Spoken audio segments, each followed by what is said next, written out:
சகோதரர் லூக்கா அவர்கள் ஜெபம் செய்வார்.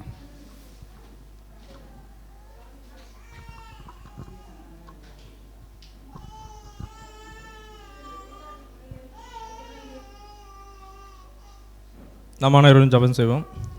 பரலோகத்தில் இருக்கும் எங்கள் பரம தகப்பனே, இன்றைய நாளும் கூட சகோதர சகோதரிகளாக கூட்டி சேர்த்து உம்முடைய ஜீவனுள்ள வார்த்தைகளை கேட்டு செய்திட்ட மேலான கிருபிக்காக கிறிஸ்துவின் மூலமாக எண்ணிலடங்காத சுத்தி சுத்தர்களும் என்னிடங்காத நன்று மன்றாட்டுகளையும் இந்த நேரத்தில் ஏறெடுத்துக் கொள்கிறோம். அப்பா, இது அப்படியாக இந்த கலந்தாயும் கூட முத பாதப்படத்தில் ஒப்புக் கொடுக்கிறோம். புது சிருஷ்டியாக நாங்கள் வளர்ச்சி அடையத்தக்கதாக நீர் நேர்த்தியாக மட்டுமே வழிநடத்தி கொண்டு வருகிற மேலான கிருபிக்காக நன்றிகளை ஏறெடுக்கிறோம். இது அப்படியாக பரிபூர்ணமாய் கிறிஸ்துக்குள்ளான வளர்ச்சியை நாங்கள் அடைய நேர்த்தியாக கிரமமாக நீ வழிநடத்தி கொண்டு வருகிற மேலான கிருபிக்காக மீண்டுமாய் ஒரு முறை நன்றிகளை எடுத்துக்கொள்கிறோம். இது அப்படியாக அந்த கலந்தாய்வுன்னு கூட நாங்கள் நேர்த்தியாக அதை புரிந்து கொள்ளத்தக்கதாக சத்தியத்தை அறிந்து கொள்ள உம்முடைய பரிசுத்தாவின் அனுகிரகம் உம்முடைய ஞானத்தினால இடைக்கட்டி இந்த நேரத்திலும் கூட வழிநடத்த வேண்டுமா கூட கேட்டுக்கொள்கிறோம். அப்பா, இது அப்படியே கேட்டதும் கேட்க மறந்தது யாவும் எங்களுடைய சித்தம் அல்ல, உம்முடைய சித்தம் பரிபூர்ணமாய் எங்களுடைய வாழ்நாளில் நிறைவேறத்தக்கதாக நீ இதமே பொறுப்பெடுத்து வழிநடத்த வேண்டுமாய் எங்கள் மீட்பெறும் இரட்சகரும் சகாயருமான இயேசு கிறிஸ்துவின் வெளியேறப்பெற்ற நாமத்தினாலே சிறிய ஜபத்தை ஏறெடுக்கிறோம். ஜபம் கேள் நல்ல பிதாவே, ஆமென்.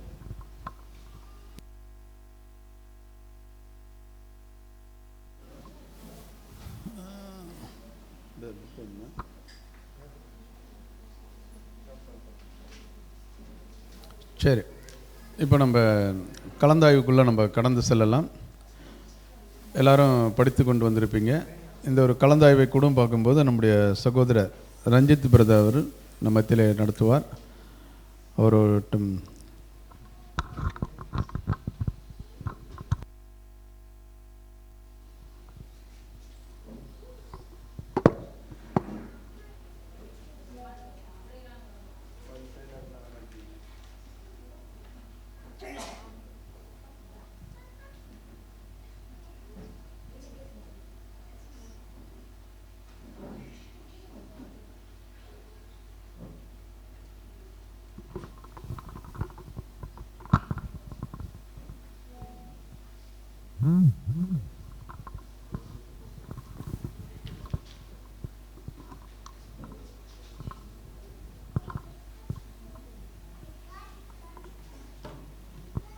கிறிஸ்து இயேசுவுக்குள் மிகவும் பிரியமாக அழைக்கப்பட்ட அன்புக்குரிய சகோதர சகோதரிகளே, உங்கள் யாவருக்கும் கிறிஸ்துக்குள்ளான அன்பையும் வாழ்த்துக்களையும் தெரிவித்துக் கொள்கிறோம். நேற்று தினத்தில் கூட கோயம்புத்தூருக்கு போயிருந்தோம். ஸோ அங்கே இருந்த அன்பு சகோதரர்கள் அவங்களுடைய அன்பையும் வாழ்த்துக்களையும் உங்களுக்கு தெரிவிக்க சொன்னாங்க. நாங்கள் அதையும் தெரிவித்துக் கொள்கிறோம்.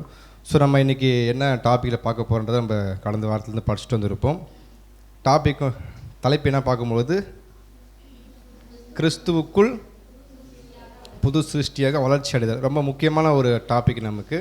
ஸோ இந்த தலைப்பு படிக்கும் போது உங்களுக்கு ஏதோ வசனம் ஞாபகம் வந்துச்சா? இந்த தலைப்புக்குள்ளே ஏதோ வசனம் மறைஞ்சிருக்கிற மாதிரி உங்களுக்கு ஏதோ வசனம் வந்துச்சா? கிறிஸ்துவுக்குள் புது சிருஷ்டியாக வளர்ச்சி அடைதல். ஒருவன் கிறிஸ்துவுக்குள் இருந்தால் அவன் புது சிருஷ்டியாக இருக்கணும். அப்போனா கிறிஸ்துவுக்குள் இல்லாமல் என்ன ஆக முடியாது? புது சிருஷ்டின்ற டைட்டிலும் கிடைக்காது, வளர முடியாது, பார்க்க முடியாது. அப்போனா நம்ம புது சிருஷ்டியாக இருக்கிறோம்னு சொன்னால் எங்கே தான் இருக்கணும்? கிறிஸ்துவுக்குள் இருந்தால் மாத்திரமே அவர்கள் புது சிருஷ்டியாக இருக்க முடியுது. பழையவைகள் ஒழிந்து போயின எல்லாம். அப்படின்னா பழசு எல்லாம் ஒழியன்னு ஆகும். எல்லாமே புதுசாக மாற்றப்பதான் புதிய சிருஷ்டியாக வளர்ச்சி அடைய முடியாது, பார்க்க முடியாது, பார்க்குறோம். ஸோ நம்ம ஆதாரவாசனம் வாசிக்கலாம். எபிரேயர் 5:14 பலமான ஆகாரமானது நன்மை தீமை இன்னதென்று பயிற்சினால் பகுத்தறியத்தக்கதாக முயற்சி செய்யும் ஞானோந்திரியங்களை உடையவர்களாகிய பூரண வயதுள்ளவர்களுக்கே தகும். ஸோ நமக்கு ஆதாரவாசனம் படிக்கும்போது தெளிவாக புரிஞ்சிருக்கும். பலமான ஆகாரமானது நமக்கு என்ன சொல்லிக் கொடுக்குது? நன்மை என்ன தீமை என்ன கற்றுக் கொடுக்குது. அது எப்படி கற்றுக் கொடுக்கும்? அந்த ப்ராக்டிஸ் இல்லை என்றால் எது நல்லது எது கெட்டதுன்றது புரிஞ்சிக்க முடியாது பார்க்குறோம். அப்படின்னா இந்த பலமான ஆகாரமானது யாருக்கே உரியதுன்னு சொல்லப்பட்டிருக்கு. அப்படின்னா பூரண வயதில் எப்படி புரிஞ்சிக்கலாம்? சத்தியத்தை தெளிவாக ஒரு மனப்பான்மை கொண்டவர்கள் முதிர்ச்சி அடைஞ்சவங்க தான் இந்த விஷயம் பொருந்துன்றது தான். அப்போ என்ன பண்ணுறாங்க? இடத்துல ஆதரவாசம் கொடுத்துட்டு பார்க்கணும். நம்ம இப்போ கேள்விக்குள்ளே போகலாம். முதல் பேரா எடுத்துக்கோங்க. ஸோ இந்த பேராக படித்தோம் இல்லையா? படிக்கும்போது 2 விதமான ஃபுட்டை பற்றி பேசிகிட்டு இருக்காங்க. 2 தான் ஃபுட்டு. ஒன்று பால் ஆகாரம், இன்னொன்று பலமான ஆகாரம். பால் ஆகாரம் புசிக்கக்கூடிய மனப்பான்மை எப்படி இருக்கும்? எளிமையாக நம்ம கேள்வி கேட்டு நீங்கள் பதில் சொல்லுங்கள். பால் ஆகாரம் என்பது சாப்பிட்றாங்க, அவங்களுடைய புரிந்துகொள்வது எப்படி இருக்கும்?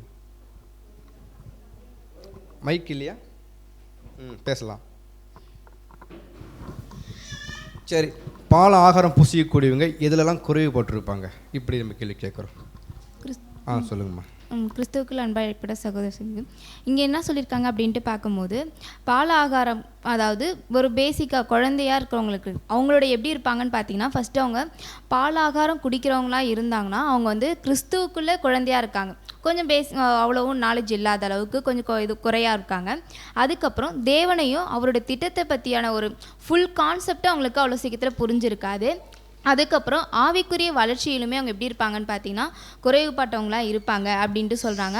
அதுக்கப்புறம் முழு வளர்ச்சி அவங்களுக்கு அந்த டைமில் இருந்திருக்காது அப்படின்றத பால் ஆகாரம் குடிக்கிறவங்களுக்கு சொல்கிறாங்க. ஸோ அதுக்கப்புறமேட்டா வந்து பலமான ஆகாரமாக. Thank you sister. ஸோ பால் ஆகாரம் பார்க்கும்போது நம்ம எப்படி ஒரு குழந்தைக்கு கொடுப்போம் இல்லையா, மில்க் தான் கொடுப்போம், அவங்களுக்கு அதான் போதுமானது. அப்படின்னா இந்த பால் ஆகாரம் ஆனால் அங்கே சொல்லப்பட்டிருக்கு இல்லையா, கிறிஸ்துவுக்குள் குழந்தை, கிறிஸ்துவுக்குள் மனிதர்கள். அப்படின்னா குழந்தை பருவம் அப்படின்ற என்ன அர்த்தம்? கிறிஸ்துக்குள் வந்திருப்பாங்க, ஜனிப்பிக்கப்பட்டிருப்பாங்க, ஆனால் என்ன இல்லை, வளர்ச்சி கடந்து போகாமல் குன்றி போகிற நிலைமையிலே இருக்கக்கூடிய தன்மை. அவங்க எப்படி இருப்பாங்கன்னா தேவனுடைய முழு திட்டத்தை பற்றி புரிஞ்சிக்க மாட்டாங்க. கிறிஸ்துவுக்குள் எப்படி தான் இருப்பாங்க, குழந்தையாகவே இருப்பாங்கன்னு பார்த்துட்டோம். ஒருவேளை இப்போ கிறிஸ்துக்குள்ளே குழந்தைய பார்த்து வச்சுக்கோங்க, நெக்ஸ்ட் என்ன பார்க்கலான்னா கிறிஸ்துக்குள்ளே ஒரு பூர்ண புருஷன் அவங்க எப்படி இருப்பாங்க. ஏன்னா இது ஒரு 3 பேராக இருக்குது இல்லையா, அது ஃபுல்லாக இன்ட்ரோ தான், நம்ம அந்த 5 டாப்பிக்கில் பார்க்க போகிறோம். அதனால் சிம்பிளாக நீங்கள் என்ன சொல்கிறீங்க, பூர்ண புருஷன் சொல்லும்போது அவங்களுடைய நிலைப்பாடு எப்படி இருக்கும் கிறிஸ்துவுக்குள்? சிஸ்டர் ரம்யா. பிதாவாக தேவனுக்கு மகிமை உண்டாதாக. ஒரு பூரண புருஷர் அப்படின்னா அது வசனத்தில் நம்ம படிக்கும்போது பூரண புருஷன்லாம் ஒரு பூரணமாக கண்டிப்பாக அவங்க இருக்கிறாங்கன்றதால தான் அந்த வார்த்தையை அவங்களுக்கு கொடுக்கப்பட்டிருக்கு. அவங்க எப்படி இருப்பாங்கன்னா ஒரு புது சிருஷ்டிக்கு முக்கியமான விஷயங்கள் என்னன்னா விசுவாசம், அப்புறம் தேவனுடைய திட்டங்களை நல்லா அறிஞ்சிருக்கிற விஷயங்கள், அப்புறம் பார்த்தீங்கன்னா ஸ்பிரிச்சுவல் அவங்களுடைய ஆவிக்குரிய வளர்ச்சி. இந்த 3த்துலேயும் பார்த்தீங்கன்னா நல்லா தேர்ச்சி பெற்றவர்களாக இருப்பாங்க. அவங்களோட ஸ்பிரிச்சுவல் லைஃப்பில் ஒரு குவாலிஃபிகேஷனில் பார்த்தீங்கன்னா முதிர்ச்சி பெற்றவர்களாக இருப்பாங்க. அப்படி தான் இருப்பாங்க. அது அவங்க தான் வந்து அந்த பலமான ஆகாரத்தை உடையவர்களாக இருப்பாங்கன்னு பார்க்குறோம். Okay, very good sister. வேறு வாய்ப்பு பேசுகிறீங்களா? இன்னும் இவங்க தான் பூர்ண புருஷர்கள் அப்படின்றது நீங்கள் ப்ராக்டிக்கலாக சொல்லலாம். இவங்க பார்த்தா இவங்க ஒரு பூர்ண புருஷன், கிறிஸ்துவுக்குள்ளே ஒரு புது சிருஷ்டியாக மெச்சூரிட்டியாக இருக்கின்றதை இப்படிலாம் சொல்லலான்றதை நீங்கள் சொல்லுங்கள் படித்த பாயிண்ட்லேருந்து. சிஸ்டர் கஸ்தூரி. இங்கே பூர்ண புருஷன் யாரை சொல்கிறாங்கன்னா சத்தியத்தில் நல்லா தேர்ச்சி அடைந்தவங்க தான் சொல்கிறாங்க. இப்போது ஒரு அதை ப்ராக்டிக்கலாக எப்படி சொல்லணும்னா, இப்போ நமக்கு ஒரு விஷயங்கள் வந்து தெரியல, சத்தியத்தின் அடிப்படையில் தெரியல, அப்போ நம்ம அவங்கள பார்க்கும்போது இவங்க எல்லா விஷயம் தெரிஞ்சிருக்கும் போது நம்ம கேட்குற கேள்விக்கு அவங்க சத்தியத்தின் அடிப்படையிலேருந்து அவங்க வந்து எல்லாமே நமக்கு எடுத்து சொல்கிறவங்களா இருப்பாங்க, அதாவது போதிக்கிறவங்களா இருப்பாங்க மற்றவங்களுக்கு. அதுதான் அவங்க வந்து பலமான ஆகாரத்தை சாப்பிட்றவங்களா இருப்பாங்க.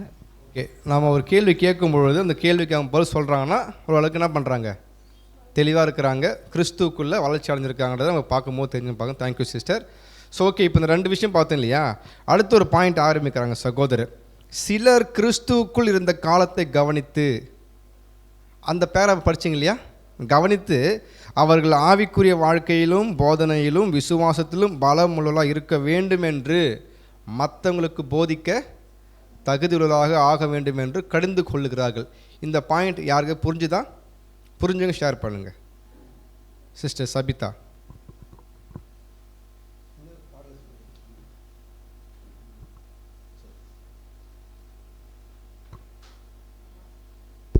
அனைத்து பரிசுத்தவான்களுக்கும் கிறிஸ்துவுக்குள்ளான அன்பின் வாழ்த்துக்கள். பிரதர், இங்கே அப்போஸ்தலனாகிய பவுல் வந்து யாரை பற்றி பேச வர்றாருன்னா, கிறிஸ்துவுக்குள்ளே அதாவது பேப்டிசம் எடுத்து ரொம்ப வருஷமாக சபைக்குள்ளே இருக்கிறாங்க. அவங்க வந்த காலமும் அதிகம், அதனால தான் அங்கே சொல்கிறாங்க இருந்த காலத்தை கவனித்து. ரொம்ப வருஷமாக அங்கே இருந்தோம், ஆனால் ஆவிக்குரிய வாழ்க்கையிலையும் சரி, அவங்க போதிக்கிற அந்த போதனையிலையும் சரி, அவங்க பெற்றுக்கொண்டு இருக்கிற விசுவாசத்துலேயும் சரி, அவங்க என்னென்னா ஒரு பலமுள்ளவங்களாக இல்லை, அதில் இன்னும் அதிகமாக வளர்ச்சி அடையாமல் குறைவுபட்டுருக்குறாங்க. அதனால தான் அங்கே என்ன பண்ணுறாரு அப்படின்னா, நீங்கள் என்ன பண்ணணும்னா இந்நேரம் நீங்கள் வந்த காலத்தை பார்த்தா நீங்கள் இன்னும் அதிகமாக வளர்ந்துருக்கணும், அதை முன்னேறி இருக்கணும், பலமுள்ளவர்களாக ஆகிருக்கணும், விசுவாசத்தில் ஸ்ட்ராங்காக ஆகிருக்கணும், ஆனால் நீங்கள் இன்னும் குழந்தைங்களாகவே இருக்கிறீங்க அப்படின்னு சொல்லிட்டு அவங்கள கடிந்து கொள்கிறாருன்னு பார்க்குறோம். அவங்க இந்த மீண்டும் அந்த அடிப்படை சத்தியத்தையே மறந்து போய் இன்னும் அவங்களுக்கு திரும்ப ஒன் டைம் அந்த அடிப்படை சத்தியத்தை அவங்கள போதிக்கிற நிலைமைக்கு அவங்க என்ன பண்ணிட்டாங்கன்னா போயிட்டாங்க வளராமல். Okay, thank you sister. ஸோ அப்போ நம்ம 2 விஷயம் பார்த்தோம் இல்லையா, பால் ஆகாரம் புசிக்கக்கூடியவங்க ஒரு பருவம் பார்க்குறோம், அவங்க அப்படி தான் இருப்பாங்க. ரெண்டாவது பார்க்கும்போது பலமான ஆகாரம் புசிக்கூடியவங்க.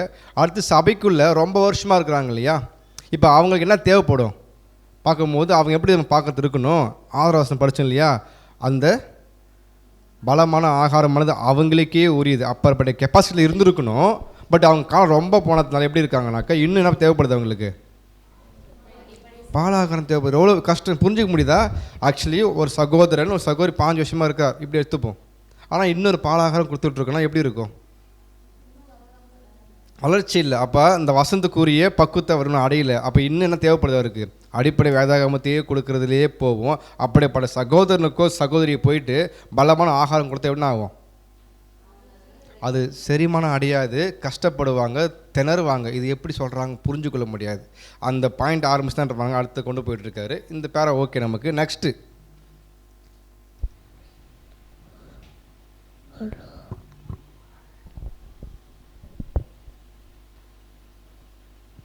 ஓகே. இப்போ நெக்ஸ்ட் கீழே என்ன பார்க்கும்பொழுது, இப்போ அடிப்படை சக்திகளை போய் கொடுக்குறோம் இல்லையா, கொடுக்கும் பொழுது அது அவங்க என்ன பண்ணுவாங்க, பாலாகாரம் பூசி கொடுப்பாங்க இல்லையா, அவங்களுக்கு கொடுத்தா அது செரிமானம் ஆகுமா ஆகாதா? இல்லை, பாலாகாரம் சாப்பிட்டு கொண்டவங்களுக்கு போயிட்டு அடிப்படை சத்தியம் கொடுக்குறோம், அவங்களுக்கு செரிமானம் ஆகும். செரிமானம் என்பது அது புரிந்துகொள்ள கெப்பாசிட்டி இருக்குமே இருக்காதா? கட்டாயம் இருக்கும். ஒருவேளை அவங்களுக்கு போயிட்டு கடினமான உபதேசம் பேசும்பொழுது ஏன் அவங்கள புரிந்து கொள்ள முடியாது? நான் கேட்குற கேள்வி புரியுதா? பாலாகாரம் புசிக்கிறாங்க, அவங்களுக்கு அடிப்படை பேசிக் எடுக்கும்போது புரிஞ்சுக்கிறாங்க, ஓகே. இப்போ நெக்ஸ்ட் கொஸ்டின், ஒருவேளை அப்படியே படைச்ச ஜனங்களுக்கு ஏன் பலமான ஆகாரம் கொடுத்தா செரிமானம் அடையாது, புரிந்து கொள்ள மாட்டோம்? ஏன்? கை தூக்கினா மைக்குங்க வந்துடும். 5 மைக் தேவைப்படும் போது இருக்கு. யார் ஃபஸ்ட் தூக்குனாங்க? நான் கவனிக்கல. சிஸ்டர் ஜெயனாக்கா. தேவனுக்கு மகிமை உண்டாவதாக. இப்போ அவங்க ஃபஸ்ட்டு நீண்ட காலமாக அப்படின்றப்ப அவங்க இன்னும் அந்த இதுக்குள்ளே பேசிக் சப்ஜெக்ட்டு கேட்டு வராத இருப்பாங்க. இப்போ தான் அவங்க ஆரம்ப நிலையில் இருப்பாங்க. அப்போ அவங்கக்கிட்ட போயிட்டு அந்த தேவனுடைய திட்டங்களை பற்றி அந்த சத்தியத்தை நம்ம சொல்லும்போது அவங்க எப்படி இருப்பாங்கன்னா, அந்த சத்தியத்துக்கு அவங்க புதுசாக வந்திருப்பாங்க. அப்போ புதுசாக இருக்கும்போது அப்போ அவங்கள போய் நீங்கள் இந்த இறைச்சியை சாப்பிடுங்க அப்படின்னு சொல்லும்போது, ஒரு வலுவான இறைச்சி அவங்களுக்கு கொடுக்கும்போது அது எப்படி இருக்கும் அப்படின்னாக்கா, அவங்களால அதை ஜீரணிக்க முடியாது. அதாவது அது செரிமானம் ஆகாத அளவுக்கு அது இருக்கும்.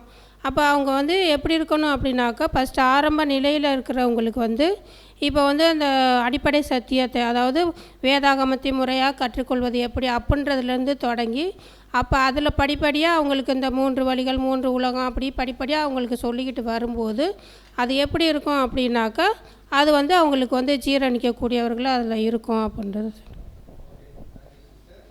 சரியான பதில். இப்போ நான் இப்படி கேட்குறேன், பலமுள்ள ஆகாரம் ஒன்று இருக்குது பார்த்துட்டோம் இல்லையா? இப்போது குழந்தை பருவமாக இருக்கிறாங்க, பால் ஆகாரம் மாத்திரமே புசித்து கொண்டிருக்கிறாங்க.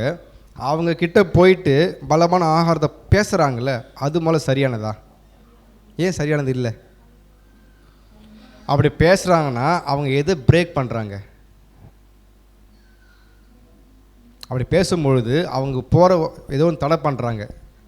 பால் ஆகாரம் புசிக்கூடியவங்கள்ட்ட போயிட்டு பலமான ஆகாரம் புசிச்சுருக்கிறாங்களே, அவங்க போய் என்ன பண்ணுறாங்க, எடுத்த உடனே திருத்துவம் பேசுகிறாங்க வச்சிங்களேன், அவங்கள எப்படிப்பட்ட நிலையிலேருந்து அவங்கள இது பண்ணுறாங்க? அதான் நம்ம எப்படி பேசணும்னா, இப்போ நம்ம இந்த விஷயம் நமக்கு பொருத்தி பார்க்கணும். நம்ம பேசும்பொழுது நம்ம ஆர்வத்தில் பேசுவோம், சத்தியம் ஷேர் பண்ணணும், அது எப்படி இடம் பொருள் ஏவலம் இருக்குது இல்லையா, எங்கே கையாளணும்னு தெரியணும். அந்த பாயிண்ட்டுங்க பேசுகிற பிரதர். சிஸ்டர் ரம்யா சொல்லுங்கள். ஓனா. பிதாவாகிய தேவனுக்கு மகிமை உண்டாவதாக. இப்போ குழந்தையாக இருக்காங்கன்னா அவங்களுக்கான ஃபுட்டை மட்டும் தான் நம்ம கொடுக்கணும்னு பார்க்குறோம். பேசிக்காக ஜென்ரலாக ப்ராக்டிக்கலாக எடுத்துக்கும் போது குழந்தை ஒரு குறிப்பிட்ட ஸ்டேஜ் வரைக்கும் பால் மட்டும்தான் குடிக்கும் பார்க்குறோம். அதுக்கு நல்லா கேர் பண்ணுற தாயாக இருந்தால் கண்டிப்பாக எக்ஸ்ட்ரா ஃபுட் ஹார்ட் ஃபுட்லாம் கொடுக்க மாட்டாங்க. ஏன்னா அதோட கெப்பாசிட்டி என்ன தெரியும்னா அந்த தாய்க்கு தெரியும். இதே மாதிரி தான் ஒரு ட்ரூத்தில் ஒரு குழந்தையாக ஒரு சகோதரியோ வராங்க, அவங்களுக்கானது பால் ஆகாரம். அதை தவிர்த்து நம்ம என்ன பண்ணணும், ஒரு சில டைமில் அவங்க பேசிக் கேட்டுகிட்டே இருக்கும்போது, பிரதர் உங்கள் இமாலிட்டி ஒரு சப்ஜெக்ட் இருக்குது, ட்ரினிட்டின்னு இருக்குது, இதெல்லாம் இப்படி இருக்குது, அதை குறித்து நான் ஒரு சில விஷயங்கள் சொல்லும்போது அவங்களுக்கு என்ன ஆகிடும், இப்போ தான் வந்திருப்பாங்க, இதெல்லாம் கேட்டோடனே ரொம்ப ஷாக் ஆகிட்டு இப்படிலாம் இருக்குமா, இப்படிலாம் போகுமான்னு அவங்க நம்ம என்ன பண்ணிவிட்டோம்னா குழப்பி விட்டுருவோம். இதுக்கு தான் முன்னாடியே பேசிக் கேட்கும்போது ஒரு தெளிவான சகோதரர்கள் இருப்பாங்க, பலமுள்ள சகோதரர்கள் சொல்கிறோம். அவங்க என்ன சொல்லுவாங்கன்னா, பேசிக் கேட்க வராங்கன்னா வாரத்தில் ஒரு நாள் பேசிக்கு, நீங்கள் ஆடியோ கேட்கக்கூடாது, அதுக்கு முன்னாடி நம்ம கொஷின்ஸ் இப்போ நம்ம ஒரு சகோதரர்கிட்ட கொஷின் கேட்க போகிறோம், உங்களை ட்ரூத்துக்குள்ளே கொண்டு வர போகிறோம்னா அவங்ககிட்ட நம்ம என்ன சொன்னோம், கொஷினை மட்டும் கேட்டு வச்சிடணும், ஆன்சர் கூட சொல்லக்கூடாது அப்படின்ட்டு நம்ம பிரதர்ஸ் அண்ட் சிஸ்டர் சொல்லுவாங்க. ஏன்னா அந்த கொஷினை அவங்க திங்க்குள்ளே வந்து அவங்களே ஆர்வமாக வந்து அதுக்கான பதிலை தேடும்போது அவங்க என்ன பண்ணுவாங்க, நம்மக்கிட்ட தேடி வருவாங்க. நாமளே கொஷினையும் கொடுத்துட்டு ஆன்சரையும் கொடுத்துட்டு இந்த மாதிரிலாம் இருக்குன்னு என்ன பண்ணிடுவாங்க, ஒரு சில பேர் 60 சப்ஜெக்டோட டாபிக் கூட சொல்லி இந்த சப்ஜெக்ட்லாம் இருக்குது, இதெல்லாம் இப்போ எடுப்பாங்க அப்படின்னு சொல்லும்போது அவங்களுக்கு என்னென்னா, ஆரம்பிக்கிறவங்க என்ன பண்ணுறோம், அவங்களுக்குள்ளே ஒரு வாஞ்சை இருக்கும், அந்த வாஞ்சையை நம்ம என்ன பண்ணிடுறோம்னா ஆர்வக்குள்ளால தடை பண்ணி அவங்கள ட்ரூத்துக்குள்ளே வராமல் தேவனுடைய திட்டத்தில் ஒரு பங்கை அவங்க பெற்றுக்கொள்ளாமல் நாமளே தடை பண்ணுற மாதிரி ஆகிடும்ன்றதை நான் புரிஞ்சுக்கிட்டேன். Very good sister. ஸோ அப்போ நம்ம தெளிவாக புரிஞ்சுக்கணும், நம்ம அடிப்படை வேதகம் ஆரம்பிக்கும் போது முதலாம் உலகம் பேசிகிட்டு இருக்கோன்னா அடுத்தவங்க கேட்பாங்க, ரொம்ப ஈகராக இருப்பாங்க, அடுத்த கிளாஸ் செகண்ட் வேர்ல்டுன்னு போது அவங்களுக்கு இன்ட்ரெஸ்டிங்காக இருக்கும். நம்ம சொல்லிவிட்டு ரெண்டாவது போய் எக்ஸ்பிளைன் பண்ணக்கூடாது, பண்ணோம்னா அவங்களுக்கு புரியாது. அப்போ கேட்குற தூண்டி தான் ஓடணுமே தவிர அவங்களுக்கு ஒரு என்கரேஜ் பண்ணணும். நம்ம உட்காந்து அடுத்து நரகம் இருக்குது தெரியுங்களா, நரகம் சொல்லிட்டு நீ மாட்டுன்னு பேசுனீங்களா, அவங்க சொல்லப்பட்ட வார்த்தை இருப்பாங்களேன், கர்த்தரால் கொடுக்கப்படுகிற அந்த சாதாரண ஃபுட்டு கூட அவங்களுக்கு போய் சேராமல் என்ன பண்ணுறோன்னா நாம தான் தடை பண்ணுறோம். அப்போ நமக்கு என்ன இல்லைங்க, அவங்க சொல்கிறாங்க நம்ம என்ன இல்லாமல் விவேகம் இல்லாமல் வேகத்தை பயன்படுத்துகிறோம், எடுத்துகிறோம். அவங்களுக்கு ரொம்ப சீறி பாஞ்சு இது இருக்குது இல்லை, ஞானமாக விவேகமாக இவங்களை என்ன கொடுத்தா போதுன்றது யாருக்கு தெரியணும், யாருக்கு தெரியும்னா பலமான ஆகாரம் புசி கொடுங்க, தெளிவாக பேசணும். இது நம்ம மிகப்பெரிய விஷயங்கள் தான், நம்ம கேள்விப்பட்டிருப்போம், பாடம் கேட்டிருப்போம், பட் நம்ம எப்படி கையாளும் போது தெரியும். இன்ட்ரெஸ்டிங்காக பேசும்போது பதில் சொல்கிறோம், அது சொன்னாக்கா நாளைக்கு அந்த சகோதரி வருவதற்கு வாய்ப்பு இல்லாமல் கூட பார்க்குறோம். ஏன் அப்படின்னு பார்த்தோன்னா புதுசாக பேப்டிஸ்ட் எடுக்கிறாங்கன்னா அவங்கள்ட்ட நம்ம அப்படி தான் கையாளணும். புரிதுங்களா? பேசிக் கேட்குற ஒரு பக்கம் இருந்தாலுமே இப்போ உள்ளே வந்துட்டாங்க கேட்டுட்டு, இப்போ அவங்கள்ட்ட இப்போ கிங்டம் பேசலாமா, அவங்க கேட்டிருக்க மாட்டாங்க. 53 முடிஞ்சிட்ருக்கோம், பட் அவங்க ஸ்பிரிட் பிக்காட்டெல்லாம் வச்சுக்க புரியாது. அப்படின்னா கொஞ்சம் கொஞ்சமாக தான் கொண்டு போனோம் அவங்களுக்கு. இப்போ இது நம்ம ஞாபகம் வச்சுன்னு கேட்கும் போது ஒன்று இருக்குது, ரெண்டாவது பார்க்கும்போது உடம்புடைய தராங்க இல்லையா, அவங்ககிட்ட எப்படி பேசணும் இன்னும் டீப்பாக இருக்குன்னு ஒரு என்கரேஜ் பண்ணுங்கள். அவங்க ஆசை வரணும் அவங்களுக்கு கேட்கணுன்ட்டு. நம்ம இதை காமிச்சிட்டோம்னா குழப்பத்தை ஒன்று பண்ணுறோம் பார்க்குறோம். இது ரெண்டாவது பேருடைய விஷயங்களை பார்க்குறோம். நெக்ஸ்ட்டு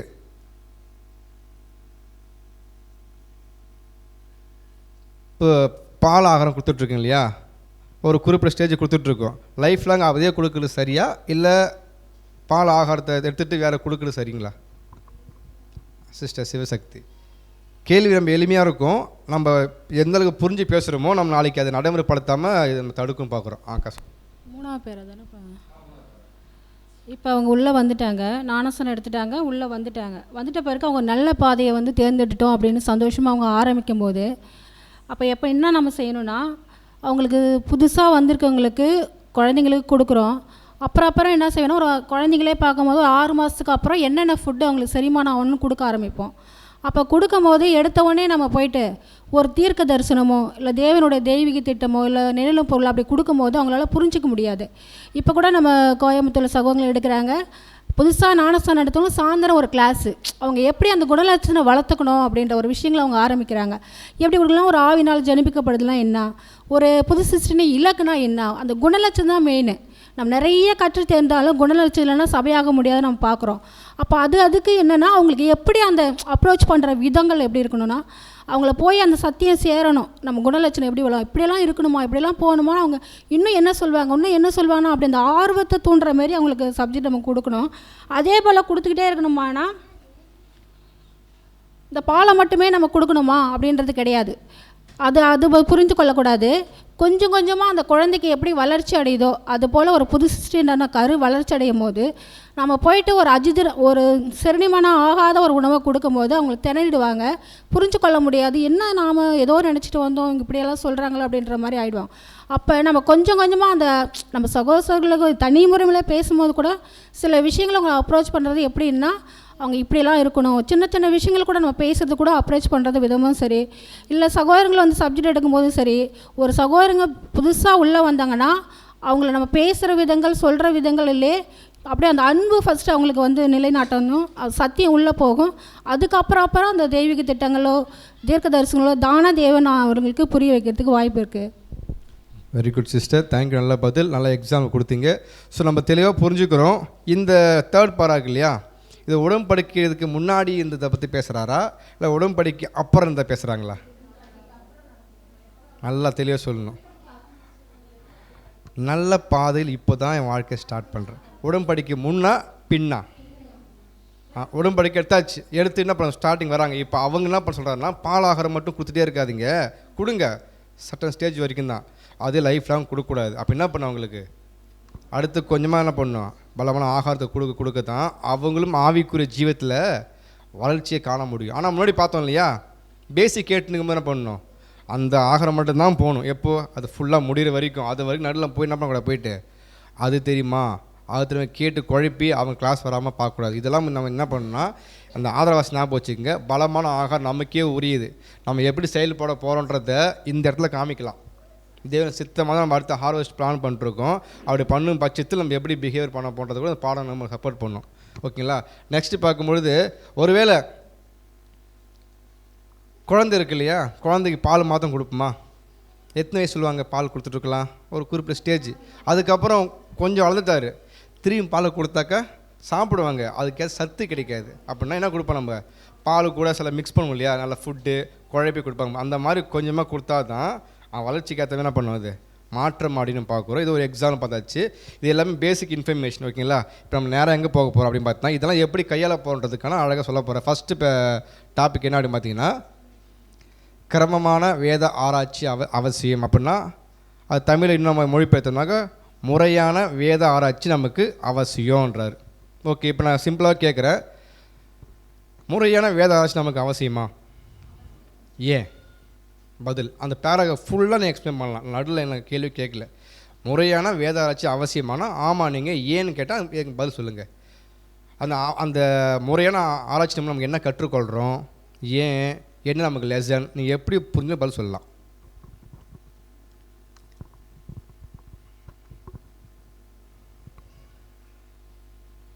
அந்த ஆராய்ச்சி நமக்கு என்ன கிடைக்குது, என்ன பாடம் நமக்கு கிடைக்குது, நம்ம என்ன செய்ய போகிறோம், இல்லை ஏன் அதை பண்ணுறோம். நான் 3-4 கொஸ்டின் சொல்கிறேன்னா எது வேணாலும் நீங்கள் பதில் சொல்லலாம். அதுக்காக கேட்குறேன். ஒரே கொஸ்டினாக்கி இதுவா அதுவான்னு யோசிப்பீங்க இல்லையா, எதுவும் இல்லை. அந்த பேராகிராஃப் பதில் வேணும்.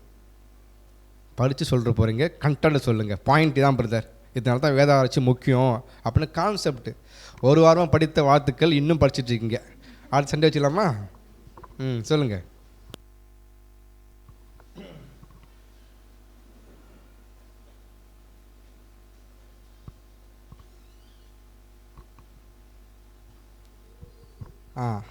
சிஸ்டர் ராதா. தேவனுக்கு மகிமை உண்டாவதாக. இந்த ஆராய்ச்சி எதுக்கு வேணும் அப்படின்னாக்கா, அவங்க வந்து தேவன் எப்படிப்பட்டவரும் தெரிஞ்சுக்கணும், தேவனுடைய திட்டங்கள் என்னன்னு தெரிஞ்சுக்கணும். அதே நேரம் அவங்க அந்த வேத வாக்கியங்களை படிக்கும்போதும் அவங்க எப்படி இருப்பாங்கன்னா, அந்த பேசிக் சப்ஜெக்டை அவங்க புரிஞ்சுக்கிற நிலைமைக்கு வந்துடுவாங்க. வேதத்தையும் வேதாகம பாடங்களையும் அவங்க தொடர்ந்து கேட்கும்போது இன்னும் அவங்க அதுக்குள்ளே அந்த வளர்ச்சிக்குள்ளே வந்துடுவாங்க. அந்த ஆராய்ந்து படிக்கும்போது அதுக்கு தான் நம்ம ஆரம்பத்தில் தேடி வாசிங்கள், ஜோடி இல்லாத இராது அப்படின்னு சொல்லுவோம். அப்போ அவங்க கொஞ்சம் வளர்ந்துட்டோன்னே இதுக்கும் அதுக்கும் என்ன சம்மந்தம், இங்கே ஆதியாகமத்தில் சொல்லியிருக்குது, இதோட அங்கே பேதுருவில் என்ன சொல்லியிருக்கு அப்படின்றத அவங்க ஆராய்ந்து பார்ப்பாங்க. ஆமாம், இங்கே சொல்லியிருக்கிறது தான் அங்கே விளக்கம் கொடுத்துருக்குறாங்க, இங்கே ஆதியாகமத்தில் கொடுத்துருக்குது தான் ஓசியாவில் விளக்கம் கொடுத்துருக்குறாங்க அப்படின்ற மாதிரி அவங்க அந்த ஆராய்ந்து வேதாகமத்தையும் வேதாகம பாடங்களையும் கேட்கும்போது அந்த அடிப்படை சத்தியங்களையும் அவங்க புரிஞ்சுக்குவாங்க. இன்னும் அந்த தாழ்மையை சொல்கிறாங்களே, தேவனை பற்றின காரியங்கள் இன்னும் மேலே மேலே படிக்கணும். அதே நேரம் வந்து தன்னை முற்றிலுமாக தேவனுக்கு ஒப்பு கொடுத்து தேவன் என்ன சொல்கிறாரோ அதுக்கேற்ற மாதிரி நடக்கணும். ஆமாம், தேவனுடைய திட்டங்கள்லாம் அருமையானது, அவருடைய சித்தத்துக்கு தன்னை ஒப்பு கொடுக்கணும் அப்படின்ற மாதிரி இருப்பாங்க. அதே நேரம் அவங்களுடைய கொள்கை, இது என்னுடைய சுய சித்தமாக இருக்குது, நான் நினைக்கிறதெல்லாம் சரி வராது அப்படின்னு சொல்லிட்டு அதை விட்டுட்டு வேத வாக்கியம் என்ன சொல்லுதோ அதுக்கு தன்னை முற்றிலுமாக அவங்க கீழ்ப்படிஞ்சு பின்பற்றவங்களாக இருப்பாங்க. அதே நேரம் அப்படி ஆராய்ந்து படிக்கும்போது அவங்களுடைய அந்த விசாலமாக அந்த தேவனுடைய திட்டம் இப்படி இருக்கா அப்படின்னு சொல்லிட்டு அந்த கண்கள் அவங்கள வந்து விரிவடையுது. தேவனுடைய அந்த விசாலமான திட்டங்களை அவங்க பார்க்குறாங்க. அப்புறம் ஒன்றுக்கொன்று இசைவா தானியல் தீர்க்க தரிசனம் இங்கே ஃபஸ்ட்டு சொல்லியிருக்கிறது இந்த பொன் வெள்ளி, அடுத்து விலங்குகள் சொல்லியிருக்கிறாங்களே, இதுதான் சம்மந்தப்பட்டது பொழுது அப்படி அந்த ஆராய்ந்து பார்க்கும்போது தான் அந்த ஒன்றுக்கொன்று இசைவா அந்த அம்சங்களெல்லாம் பொருத்தி பார்க்குறாங்க. அதே நேரம் நம்மளுக்கு இன்னொரு இது கொடுத்துரும், இந்த இசைக்கெல்லாம் எனக்கு புரியாது, அதெல்லாம் தேவையில்ல, இந்த எஸ்ராலாம் எனக்கு புரியாது, அது என்னமோ எத்தனை பேர் வந்தாங்க போனாங்கன்றாங்க, அதெல்லாம் வேணான்ட்டு அந்த மாதிரி விட்டுட்டு சிலவங்க ஆராய்ந்து பார்ப்பாங்க. இல்லை, அதுவும் தேவனுடைய திட்டத்தில் ஒரு பகுதின்றதை நம்ம மனசில் வச்சுக்கிட்டு எல்லாத்துலேயுமே ஒரு விளக்க தேவன் ஒரு காரியத்தை கொடுத்துருக்குறாரு. நிழலும் பொருளும் எடுப்போம், நிறையா அந்த தீர்க்க தரிசனங்களும் எடுப்போம், எல்லாமே தேவனுடைய வாக்கியங்கள் தான், வார்த்தைகள் தான் அப்படின்னு சொல்லிட்டு அந்த ஆராய்ந்து படிக்கிறது ரொம்ப நல்லது. Okay, thank you sister. ஸோ நம்ம வேத ஆராய்ச்சி நம்ம எந்தளவுக்கு முக்கியமானதுன்னு பார்த்துட்டோம். இப்போ நெக்ஸ்ட் கொஸ்டின், வேத ஆராய்ச்சி பண்ணுறதெல்லாம் நமக்கு என்ன கேரக்டர் டெவலப்மெண்ட் உருவாகுது சொல்கிறார் சகோதரர்?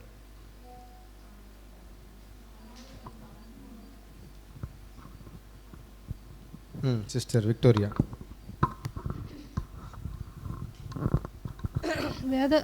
தேவனுக்கு சோத்திரம். வேத ஆராய்ச்சி செய்கிறதுனால இவங்க படிப்படியாக சத்தியத்தை கேட்டு வளர்றதுனால தேவனுடைய குணலட்சணத்தை அவங்க புரிஞ்சுக்கிறாங்க. அங்கே அன்பு, நீதி, நாம் எப்படி தேவனுடைய கேரக்டரை வளர்த்துக்கணும் அப்படின்றத அவங்க புரிஞ்சுக்கிறாங்க. அது ஓகே சிஸ்டர். ஸோ ஒரு 3 லைனில் பதில் கொடுக்கப்பட்டிருக்கு. வேத ஆராய்ச்சி பண்ணக்கூடியவங்களுடைய மனப்பான்மை எப்படி தான் இருக்குன்றது நீங்கள் அதையாவது ஷேர் பண்ண முடியுமா? நம்ம அடுத்த கேள்விக்கு டைம் இல்லை, கலந்து போயிட்டே இருக்கணும். அதுக்காக தான் முறையான வேத ஆராய்ச்சி பண்ணுறவங்களுக்கு இந்த 3 லைனில் பதில் கொடுக்கப்பட்டிருக்கு. வேதத்தையும் ஆரம்பிக்கிறாங்க இல்லையா, அதுக்கு முன்னாடி வரைக்கும் யார் பேசுகிறீங்க?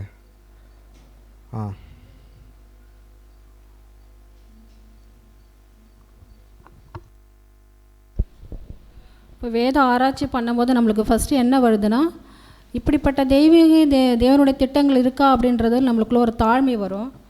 அப்போ அதை கற்கணுன்ற ஒரு மனசு நம்மளுக்குள்ளே வரும். கர்த்தரை சொல்கிறது எல்லாவற்றையும் ஏற்றுக்கொள்கிறது வரும். ஏன்னா தங்கள் சொந்த கொள்கைன்னு ஒன்று இருக்கு இல்லையா, அந்த கொள்கை எல்லாத்தையும் விட்டுட்டு தேவனுடைய தெய்வீக திட்டங்கள் என்ன, அவர் என்ன சொல்கிறாரு, என்னென்ன சுயத்தை விடணும்னு சொல்ல, என்னென்ன குணலட்சணம் சொல்கிறாரு, எல்லாவற்றையும் தாழ்மையை ஏற்றுக்கொள்கிற அந்த மனசு வரும். எப்படி வரும்னா அந்த வேதத்தை கற்கும் போது தான் நம்மளுக்கு வரும்ன்றது. Very good sister. ஸோ வேத ஆராய்ச்சி பண்ணும்பொழுது மட்டும்தான் ஒரு தேவனுடைய பிள்ளைக்கு தாழ்மை என்ற கேரக்டர் கற்றுக்கொள்ள முடியும். அடுத்து என்ன பண்ண போகிறாங்க? கேட்கக்கூடிய மனப்பான்மை, கற்றுக்கொள்ளுன்ற வாஞ்சை ஏற்படும். அதே போல் தேவனும் கர்த்தரும் சொல்லக்கூடிய எல்லா வார்த்தைக்கும் என்ன பண்ணுவாங்க? செவி கொடுப்பாங்க.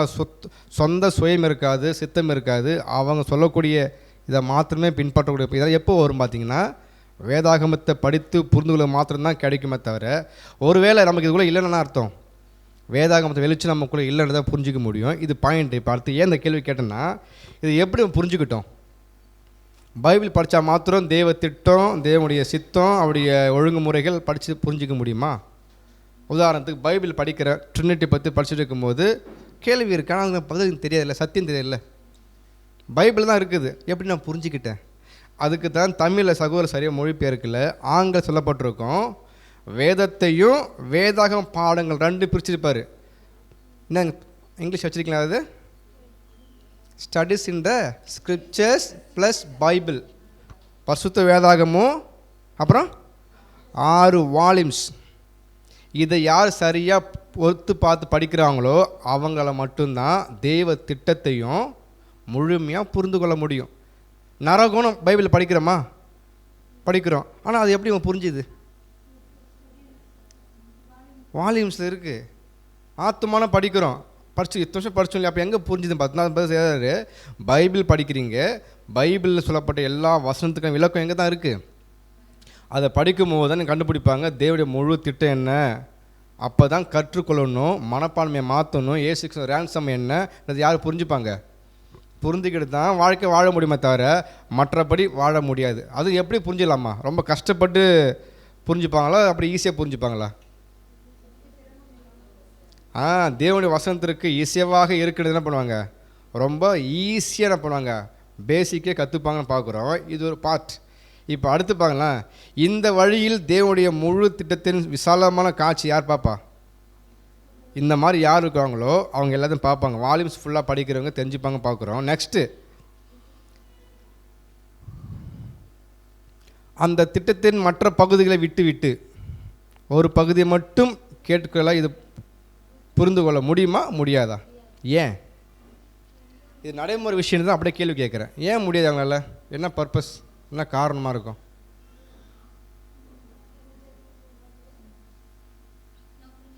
சொல்லுங்க சிஸ்டர். இப்போ தீர்க்க தரிசனம் மட்டும் தெரிஞ்சதுன்னா, காலக்கணக்கு தெரியலன்னா அவங்களுக்கு அது புரியாது. அதேமாரி ஓமைகள் அது ஒன்றோடு ஒன்று இசைவாக இருக்கிறதுனால ஒரு விஷயங்களும் புரிஞ்சுன்னு இன்னொரு விஷயம் புரியலன்னா அது அவங்களோட அது புரிஞ்சிக்க முடியாதுன்னு. Okay sister. ஓகே, இன்னும் அடிஷ்னல் யாரும் பேசுகிறீங்களா? இப்போ சகோதரி ஷேர் பண்ணிட்டாங்க, நீங்கள் என்ன புரிஞ்சுக்கிட்டீங்க? பைபிள்லேருந்தே ஒரு நம்மளுக்கு ஒரு இது இருக்குது.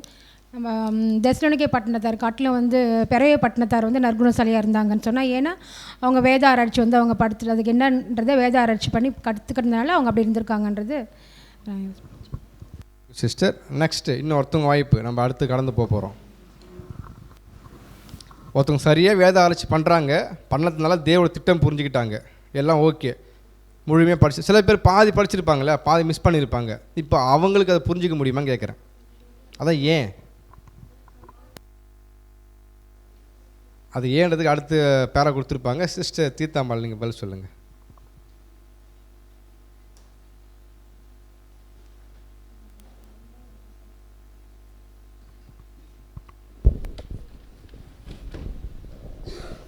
பிரதர், இதில் வந்து எப்படின்னா, இப்போ வந்து சத்தியங்கள் நிறையா இருக்குது. இப்போ தீர்க்க தரிசனம் ஒரு பக்கம் இருக்குது, அதேமாதிரி 1000 இயர்ஸ்னு ஒரு பக்கம் இருக்குது. இப்போ 1000 இயர்ஸை பற்றி தெரிஞ்சுக்கிட்டா தான் ராஜ்யத்தில் வந்து முழு மனுக்குலங்கள் எப்படி அவங்க வந்து திட்டத்துக்குள்ளே வர போகிறாங்க, அதேமாரி சபையை எப்படி தேவன் வந்து கொண்டு வந்து சேர்க்க போகிறாரு அப்படிங்கிற விஷயமும் தெரியணும். அதே சமயத்தில் நம்ம ஒரு சபையாக மாறணும்னா நமக்கு வந்து குணலட்சணம் தேவை, அப்போ கேரக்டரும் தேவை. அப்படிங்கிறதுனால அந்த ஒரு சத்தியத்தையும் பார்க்கணும்.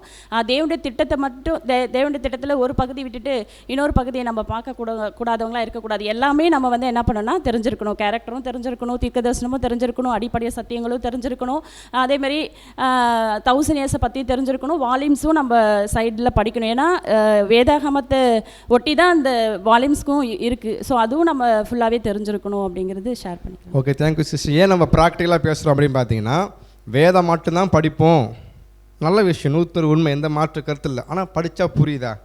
நான் மன்னான்ற பாடத்திலே பார்த்துருப்போம். அவங்க என்ன பண்ணாங்க, அந்த வஸ்து பார்த்துட்டு இது என்னன்னு கேள்வி கேட்டாங்க. அப்படின்னு அர்த்தம் அது மண்ணா தேவனோட வசனம் பார்த்தோம். அப்போனா நிழல் பார்த்தா புரியாது. நான் பொருளை பார்க்கும்போது வசனம் படிப்போம், வசனம் மாத்திரம்தான் இருக்கும். அந்த வசனத்துக்குள்ள இருக்கிற சத்தியம் எப்போ நமக்கு தெரிய வரும்? அப்போனா வேத வாக்கியங்களை ஆராய்ந்து பாருங்கள் பார்க்குறோம். யோவான் 5:9, ஏசாயா 34:14 படிக்கிறோம். என்ன படிக்கிறோம்? கர்த்தருடைய புஸ்தகத்தை தேடி வாசிங்க, எல்லாம் கிடைக்கும். அதுக்கு இசையாக கொடுக்கப்பட்ட ஒரு புத்தகம் தான் ஸ்டடீஸ் இந்த ஸ்கிரிப்சர்ஸ், 6 வால்யூம். எல்லாருக்கும் ஒரு கேள்வி, நமக்கு புரிஞ்சிருக்கா தேவ திட்டம்? அடிப்படை கேட்டோம் இல்லையா, 53 சப்ஜெக்டும் எங்கேருந்து படித்தோம்? இந்த ஒரு விஷயம் புரிஞ்சிட்டாலே போதும். ஏன்னா தேவன் பயன்படுத்த கருவி மூலமாக கொடுக்கப்பட்ட வார்த்தைகள். இல்லை அப்படின்னு யோசிச்சிட்டோம்னா மாறா ஒரு கேள்வி, நம்ம எங்கே இருந்தோம்? ஆல்ரெடி ஃபஸ்ட்டு எங்கே இருந்தோம்? பைபிளில் இருந்தோம். அப்போ நம்ம அதே பைபிள் நம்ம கையில் இருந்துச்சு இல்லையா, சத்தியம் படித்தோம், ஏன் நமக்கு புரியல?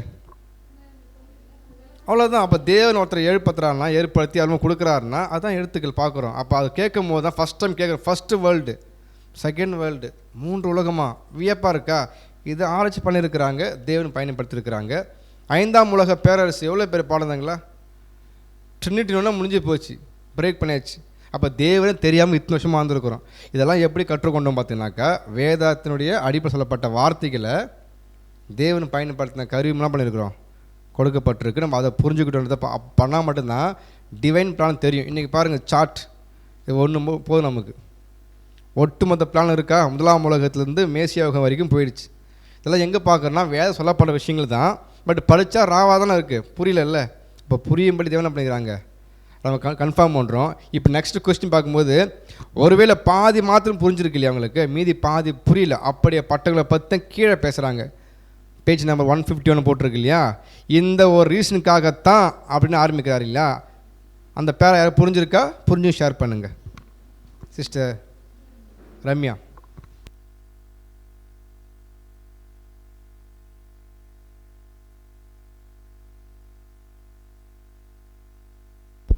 இப்போ இந்த மாதிரி இருக்கிறவங்களை ஊக்குவிக்க சொல்கிறாங்கன்னா எப்படின்னா, அவங்களாவே படித்து அவங்களாவே தேடி கண்டுபிடிச்சி அதை புரிஞ்சுக்க சொல்கிறாங்க. ஏன்னா அவங்கள இப்போ வந்து நமக்கு ஏதாச்சும் டவுட் இருக்குது, சரி உங்ககிட்ட கேட்டால் தெரிஞ்சிடும் அப்படி கேட்டோன்னா ஒரு விஷயம் நம்ம டக்குன்னு அதை மறந்துடுவோம். அந்த டைமில் மட்டும்தான் ஞாபகம் இருக்கும்.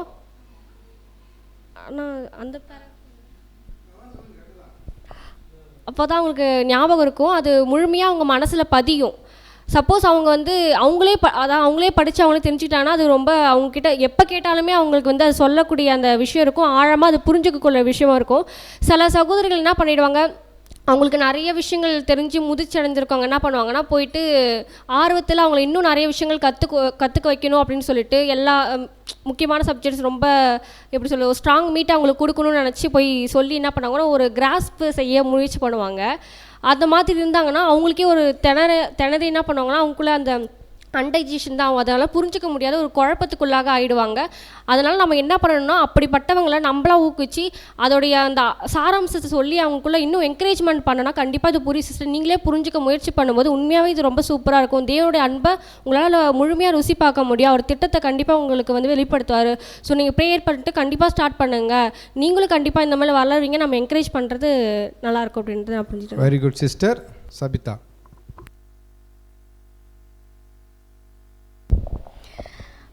பிரதர் இதில் என்ன சொல்கிறாங்க அப்படின்னா, இப்போது அதை வந்து நம்ம பேசிக் சப்ஜெக்ட் எப்படி கேட்கணும்னா படிப்படியாக கேட்கணும், கிரமமாக கேட்கணும் அப்படின்னு பார்க்குறோம். இப்போ ஸ்டார்டிங்கில் பேசிக் சப்ஜெக்ட் கேட்குறவங்க ஒரு 2-3 சப்ஜெக்ட் கேட்டுட்டு இது 1 இயர் சொல்கிறாங்களே நாமளே இந்த சப்ஜெக்டை வீட்டில் உட்காந்து படிச்சுக்கலாம் அப்படின்னு சொல்லிட்டு தாங்களாகவே படிக்க முற்படக்கூடாது அப்படின்னு சொல்லிட்டு இங்கே பிரதர் சொல்கிறாங்க. அதே போல் வேறு யாராவது கேட்ட பிரதர்ஸ் இருக்காங்களே அவங்கக்கிட்ட போய் டிஸ்கஸ் பண்ணுறது மூலமாக நம்ம என்ன பண்ணிக்கலாம், உரையாடல்கள் மூலமாக கேட்டு முயற்சி பெறாமல் இருப்பது நல்லது. அதாவது போயிட்டு மற்றவங்கக்கிட்ட கேட்டு அதை தெரிஞ்சுக்கிறது நல்லது கிடையாது. அதாவது அது மாதிரி போய் கேட்டு தெரிஞ்சுக்காதீங்க.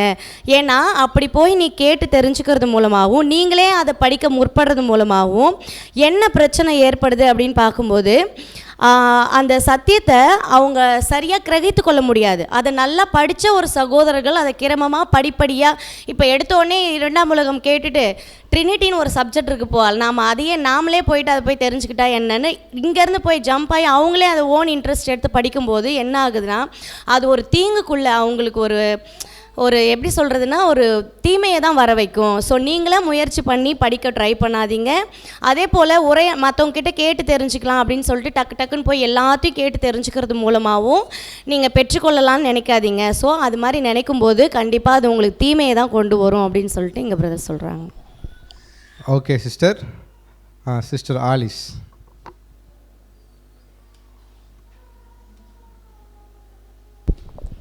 இப்போ உலகத்தில் பார்க்கும்போது குழந்தைகள் அப்படின்னு அவங்க எந்த அளவுக்கு புரிஞ்சுக்கிற தன்மை இருக்குன்னா, ஒரு குழந்தை வந்து பார்க்குற பொருள் எல்லாத்தையும் அது வந்து மைண்டில் அப்படியே அப்சர்வ் பண்ணிக்கும். ஒரு திங்ஸையும் அது ஐடென்டிஃபை பண்ணுறதுக்கு அது அப்போ தான் அது பழகும்.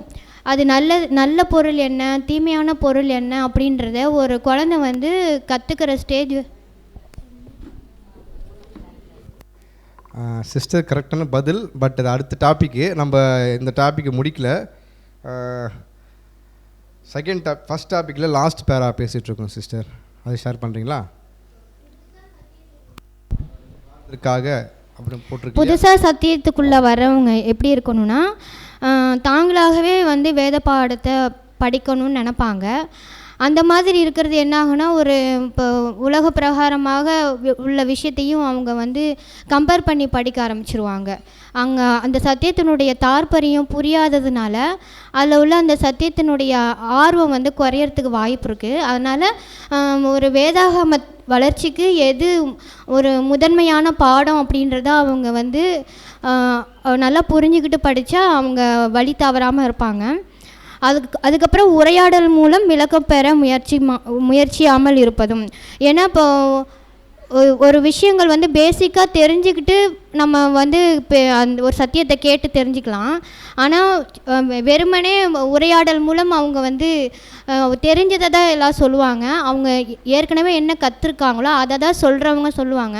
ஆனால் கேட்குறவங்களுக்கு அது ஏற்கனவே அவங்க பேசிக்காக அதை தெரிஞ்சிருக்க மாட்டாங்க. அதனால் அந்த சத்தியத்தினுடைய தாற்பயம் வந்து ஃபுல்லாக அவங்களுக்கு புரியாமல் போயிடும் அப்படின்ட்டு புரிஞ்சுக்கிட்டேன். Okay, thank you sister. எல்லாரும் கை தூக்குவீங்க. திரும்பி பதில் சொல்ல போகிறீங்களா? சரி, ஓகே. லாஸ்ட் கொஸ்டின் சொல்லுங்க. ஏன்னா அடுத்த கேள்விக்கு போயிடலாமோ?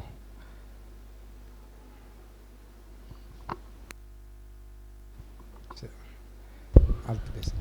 இங்கே என்ன சொல்ல வராங்க அப்படின்னாக்கா, அவங்க வந்து புதுசாக அந்த சத்தியத்தை அறிய விரும்புவாங்க. ஆனால் அவங்க எப்படி இருப்பாங்கனாக்கா, அவங்க அந்த பாடத்தை படிக்க மாட்டாமல் நான் இருக்காமல், ஏன்னா அவங்க வந்து அந்த புதுசாக வந்திருக்கிறதுனால இப்போ மற்றவங்க சொல்லி அதன் மூலமாக அவங்க வந்து அந்த விளக்கத்தை நம்ம வந்து பெற்றுக்கொள்ளலாம் அப்படின்ற மாதிரி அவங்க நினைப்பாங்க. அப்படி இருக்கும்போது இப்போ நண்பர்கள் 2 பேர் நல்ல நண்பர்களாக இருப்பாங்க. அப்போ அவங்க என்ன நினைப்பா அப்படின்னாக்கா, அந்த இவங்களுக்கு சொல்லணும் அப்படின்ற அந்த ஆர்வத்தில் வந்து எல்லாத்தையுமே, அதாவது இனிமேல் வரக்கூடிய அந்த அடிப்படையான சத்தியத்தை விட்டுட்டு இனிமேல் வரக்கூடிய அந்த வலுவான சத்தியங்களை வந்து சொல்லணும் அப்படின்றதுனால ஒரே சமயத்தில் அதுலேருந்து இப்போ ஆவியில் ஜெனிப்பிக்கப்பட்டதுலேருந்து இப்போ மற்ற நீ வரக்கூடிய எல்லாத்தையும் ஒரே நேரத்தில் வந்து அவங்க வந்து சொல்ல ஆரம்பிக்கும் போது அதனால் அவங்க என்ன பண்ண முடியாதுனாக்கா அந்த சத்தியத்தை அவங்களால உள்வாங்கி கொள்ள முடியாது. அப்போ உள்வாங்கி கொள்ள முடியாதனால அங்கே என்ன ஆகுது அப்படின்னாக்கா அவங்களுக்கு வந்து ஒரு தீங்கு, அதாவது அவங்க இதை விட்டு எப்படி இதை வந்து நம்ம எப்படி எடுத்துக்கொள்ள முடியும் அப்படின்ற மாதிரி ஆகிடும். அதனால் அவங்க என்ன ஆகிடுவாங்க அப்படின்னாக்கா அந்த சத்தியத்தை வந்து அந்த மனசு இல்லாமல் ஆவல் இல்லாமல் அவங்க வந்து அந்த மனசில் வந்து அவங்களுக்கு வந்து ஒரு குழப்பந்தான் அங்கே வந்து ஏற்படும் அப்படின்றத இங்கே சொல்ல.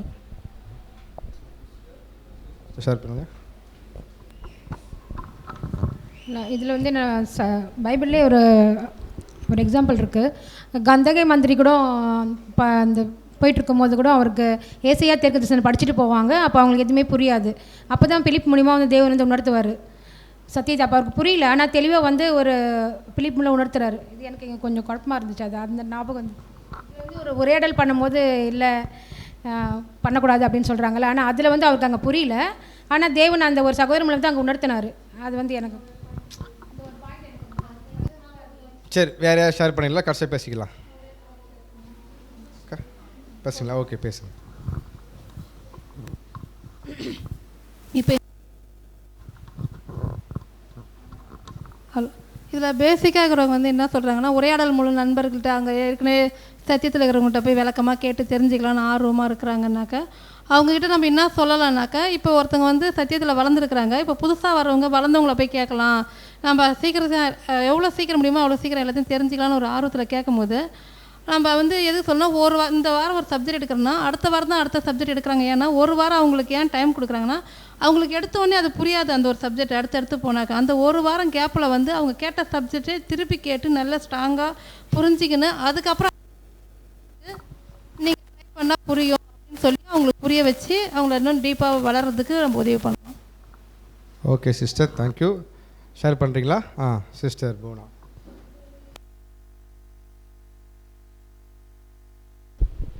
ஆனால் இங்கிலீஷில் பார்க்கும்போது என்ன சொல்லியிருப்பாங்கன்னா, உரையாடலுக்கு டூ மச் கான்வர்சேஷன் அப்படின்னு சொல்லியிருப்பாங்க. அதிகமாக வந்து அதை குறித்து ஒரு டவுட்டு ஒரு எக்ஸ்பிளைன் கேட்குறாங்கன்னா அது கொடுக்கலாம். ரொம்ப அதை குறித்து ப்ரீஃபாக அந்த சப்ஜெக்ட் கேட்கறதுக்கு முன்னாடி நம்ம என்ன சொல்கிறோம், அவங்க அதுக்கு ரிலேட்டடாக என்ன சப்ஜெக்ட் கேட்டிருப்பாங்க. இப்போ நீங்கள் ட்ரீனிட்டிலாம் கொஷின் பேப்பரில் போட்டு புக்லெட் அடிக்கும்போது கொடுத்தீங்களே, இதை பற்றி சொல்லுங்கன்னு சொல்லிட்டு ஒரு செகண்ட் வேர்ல்டு கேட்குறவங்க வந்து நம்ம கிட்ட கேட்கும்போது அதெல்லாம் இருக்குது, சப்ஜெக்ட் வரும்போது போகிறோம் இதோட முடிச்சுக்கிறோம். ஆமாம் இருக்குது, பிதா குமாரன் பரிசுத்த ஆவி, இது நம்ம எக்ஸ்ட்ரீமாக போய் பேச ஆரம்பிச்சிரோம்ல, அந்த ஒரு விஷயத்த சொல்லியிருக்காங்க.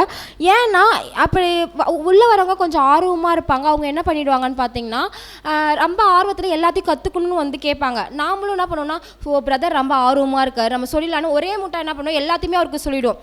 அப்படி சொல்லும்போது என்ன ஆகிடும், அவர் ரொம்ப தடுமாற்றமுக்குள்ளே அவர் போயிடுவார்ன்ற விஷயத்தை தான் பிரதர் வந்து இங்கிலீஷில் வந்து சொல்லியிருக்காங்கண்ணா. Very good sister. ஸோ இப்போ எல்லாருக்கும் புரிஞ்சுதுங்களா பாயிண்ட்டு? நம்ம அக்கு வரைக்கும் போயிடக்கூடாது. அப்படின்னா தெளிவாக அவங்களுக்கு பேசணும். ஏன் சொல்கிறாருன்னா, ஃபஸ்ட்டு அங்கே தெளிவாக போட்டு இந்த ஒரு ரீசனுக்காக தான் புதிதாக சத்தியத்தை அறிய ரொம்ப இன்ட்ரெஸ்ட்டாக இருப்பாங்க இல்லையா, அவங்கள்ட்ட எப்படி நான் சொல்கிறாருன்னா, வேதாகமத்தை என்ன பண்ணணும், இங்கிலீஷில் பார்க்கும்போது interested one first read and prove. நீங்கள் நிரூபித்து காமிக்கணும், உங்களுக்கான ஒரு விஷயத்தை காமிக்கணும். அதுக்கப்புறம் தான் நம்ம என்ன பண்ண போயிட்டு அவங்க கேட்குற மாதிரி கேள்வி கேட்பாங்க. சாதாரணமாக நான் ஃபுல்லாக ஒப்பிச்சிருவோம். அப்படி ஒப்பிக்கும் போது என்ன வச்சுக்கிறேன்னாக்க, சொல்கிற பேர் நல்ல நண்பர்கள், ரொம்ப இவங்க ஆர்வமாக இருப்பாங்க. அவங்க கேட்குறாங்களே வேறு வழியில் பிரதர் சொல்லிட்டு ரொம்ப ஃபுல்லாக பேசும். என்ன ஆகுன்னா அவங்க என்ன ஆவாங்க, ஆக்சுவலி குழப்பம் அடைஞ்சிருவாங்க சொல்கிறாரு. இதனால் பெரும்பாலும் சத்தியத்தை அறிய ஆவல் உள்ள மத்தியில் மிகப்பெரிய குழப்பம் காணப்படுது. ஏன், அவங்க ஒரு சிம்பிளாக ஒரு கேள்வி கேட்பாங்க, ரொம்ப வற்புறுத்துவாங்க, டூ மச், ரொம்ப அதிகமாக ஆர்வம் இருக்குது, தப்பு கிடையாது. அந்த ஆர்வத்தை என்ன பண்ணணுனாக்கா கொஞ்சம் கொஞ்சமாக கொண்டு போகணும். நம்ம கேட்குறாங்கன்ட்டு கூட்டின்னு போய் உட்கார வச்சு ஃபுல்லாக நீங்கள் நடக்க போதெல்லாம் பேசினீங்கன்னா என்ன ஆகிடும், அவங்களுக்கு ரொம்ப கஷ்டமாயிடும். அதனால் என்ன ரொம்ப ஜாக்கிரதையாக இருக்குன்னு சொல்லப்பட்டுருன்னு பார்க்குறோம். ஏன்னா இவங்க பார்க்கும்போது இவங்களுக்கு தெரியும் பேசுகிறாங்க இல்லையா, அவங்களுக்கு தெரியும் எல்லாமே, கேட்கறவங்க தெரியுமா. அப்போ நம்ம எப்படி பேசணுன்னா, அவங்க என்ன தேவையோ அதை மாத்திரம் சொல்லிக் கொடுக்கணும். ஒருவேளை நம்ம அதிகமாக பேச ஆரம்பிச்சிட்டோன்னா அவங்களால கிரகித்து கொள்ள முடியாது, ஜீர்ணிக்க முடியாது. லாஸ்ட்டில் அவங்க பார்க்கும்போது கன்ஃபியூஸ் ஆகிடுவாங்க, எது கம்பேர் பண்ணணும், எது சொல்கிறாங்க அப்படின்னா அவங்க என்ன பண்ண முடியாது, ஒப்பிட்டு பார்க்க முடியாதுன்றது தான் சொல்லப்பட்டிருக்கு. அப்படின்னா எதை நம்ம பேசணுமோ அதை மாற்றம் தான் பேசணும், எதை நாங்கள் தவிர்க்கணுமோ அதை தவிர்க்கணுதை புரிஞ்சிக்க முடியாது பார்க்குறோம். ஸோ நெக்ஸ்ட்டு போகலாமா? இந்த பாயிண்ட் கிளியர் ஆச்சுங்களா? ஓகே. இப்போ நம்ம இப்போ அப்படி பார்க்கும்போது நமக்கு ஒரு பார்வை வரணும், ஆவிக்குரிய பார்வை. அது முக்கியமான ஒரு விஷயம் சொல்லப்பட்டிருக்கு. உதாரணம் பார்க்கும்போது குழந்தை பற்றி பேசியிருப்பாங்க இல்லையா, அந்த எக்ஸாம்பிள் 2வது கொஸ்டின், ஆவிக்குரிய பார்வை வளர்ச்சிக்கு முக்கியமான காரியம் சொல்லப்பட்டிருக்கு. எந்த மாதிரி பார்வை நமக்கு சரியானதாக இருக்கும்? நான் டாப்பிக்லேருந்து கேள்வி கேட்குறேன், அவ்வளோதான். ஒரு குழந்தை பார்க்குறோம், எக்ஸாம்பிள் சொல்லுங்கள், அந்த குழந்தையுடைய ஆக்டிவிட்டீஸ் வச்சு எப்படி நீங்கள் பாயிண்ட் சொல்லுவீங்க? அங்கேயே கொடுக்கப்பட்டிருக்கு.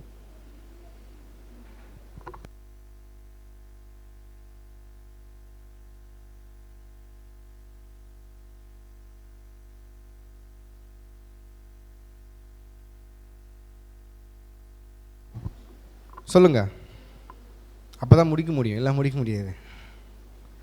சிஸ்டர் சபிதா, எனக்கு ஆவிக்குரிய பார்வை இருக்குன்னா அந்த பார்வை நம்ம உதாரணம் கொடுத்துருக்கேன், உதாரணத்தை பேசிட்டு வாங்க.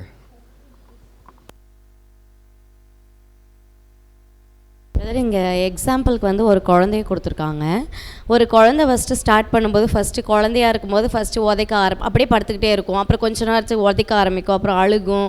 இது மாதிரி ஒரு சில பொருட்கள், அது ஃபஸ்ட்டு குழந்தை பிறந்த உடனே கண்ணு தெரியாதுன்னு சொல்லுவாங்க, மோஸ்ட்லி பிளர் ஐஸ் தான் இருக்கும். அதுக்கப்புறம் தான் கொஞ்சம் மாதங்கள் போக போக தான் கண்ணு கொஞ்சம் தெரியும். ஸோ ஒரு சில கிட்ட இருக்கிற பொருள் பார்க்கும், அப்புறம் தூரமாக இருக்கிற பொருளும் அதுக்கு தெரியும். ஸோ இதெல்லாம் சொல்லிவிட்டு அதுக்கு என்ன பண்ண முடியாது அப்படின்னு பார்க்கும்போது, திடீர்னு நம்ம ஒரு பெரிய கை, நம்மளுடைய பெரிய கையை அது கண்ணு முன்னாடி எடுத்துகிட்டு போய் வச்சுட்டோன்னா மீது எதுவுமே அதுக்கு தெரியாது, நம்ம கை மட்டும்தான் அதுக்கு தெரியும். அப்போது இதெல்லாம் எக்ஸாம்பிளுக்கு சொல்லிவிட்டு, அதே போல் பூனைக்குட்டிக்கு பக்கத்தில் இருக்கிறது ஒரு பொருள் பூனைக்குட்டிக்கு பக்கத்தில் இருக்குதா இல்லை அது தூரமாக இருக்குதா, ஏதாவது நியர் ஃபேர், அந்த டிஃப்ரென்ஸ் கூட அதுக்கு தெரியாது அப்படின்னு சொல்லிட்டு புதுசாக கற்றுக்கிற வரவங்களும் இப்படி தான் வந்து சத்தியத்தில் இருப்பாங்க. எது வந்து நன்மை, எது தீமை, இதெல்லாம் வந்து அப்போதைக்கு ஸ்டார்டிங்கில் அவங்களுக்கு புரியாது. இவங்களும் குழந்தைங்க போல் தான் இருப்பாங்க. அந்த தேவனுடைய வசனத்தை அவங்க படிக்க முயற்சிக்கும் போது ஒரு சில டைம் விழுவாங்க, இல்லை இதுவா இல்லை அதுவா, இந்த வசனத்துக்கு இது விளக்கமா இல்லை இந்த வசனத்துக்கு அது விளக்கமா அப்படின்னு சொல்லிட்டு எதுவுமே அவங்களுக்கு புரியாமல் இருக்கும். அப்போ தான் கொஞ்சம் கொஞ்சமாக சிந்திக்க ஆரம்பிக்கிறாங்க அப்படின்னு சொல்லிட்டு நம்ம பார்க்குறோம். அப்போ சத்தியத்தில் அவங்க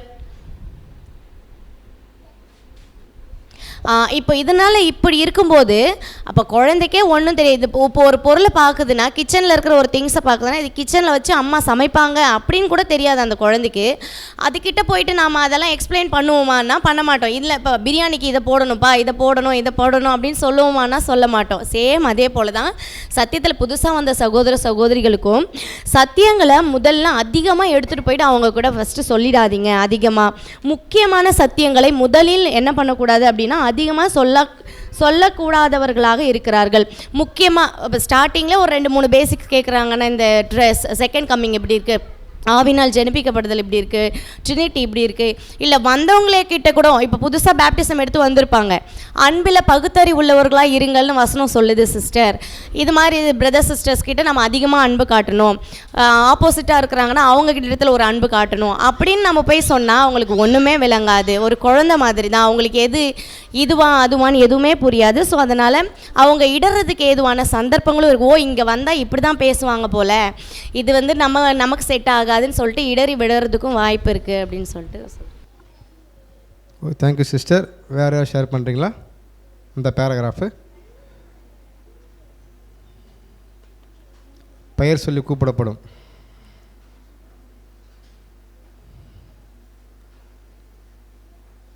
நமக்கு ஆவிக்குரிய பார்வை என்பது ரொம்ப அவசியம். ஆனால் அந்த பார்வைக்குள்ள டிஃப்ரெண்ட் இருக்குது. இப்படி இருக்கலாம் அப்படி இருக்கலாம் அப்படின்றது யாருக்கும் பார்த்தோன்னா குழந்தையில் நம்பக்கூடியவங்களுக்கு. அதை பற்றி பேசிட்டு வர்றாரு. நீங்கள் என்ன புரிஞ்சுக்கிட்டு ஷேர் பண்ணுங்க. இந்த உதாரணம் கூட கொடுக்கலாம் நீங்கள். சிஸ்டர் ராதா.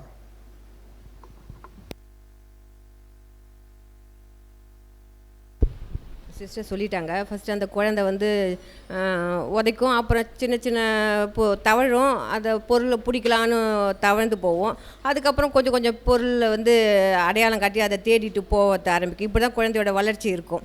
இந்த மாதிரி தான் சத்தியத்தில் இருக்க புதுசாக வந்தவங்களும் இப்படி தான் இருப்பாங்க. குழந்தைகளாக சத்தியத்தில் குழந்தைகளாக இருப்பாங்க அப்படின்னு பார்க்குறோம்.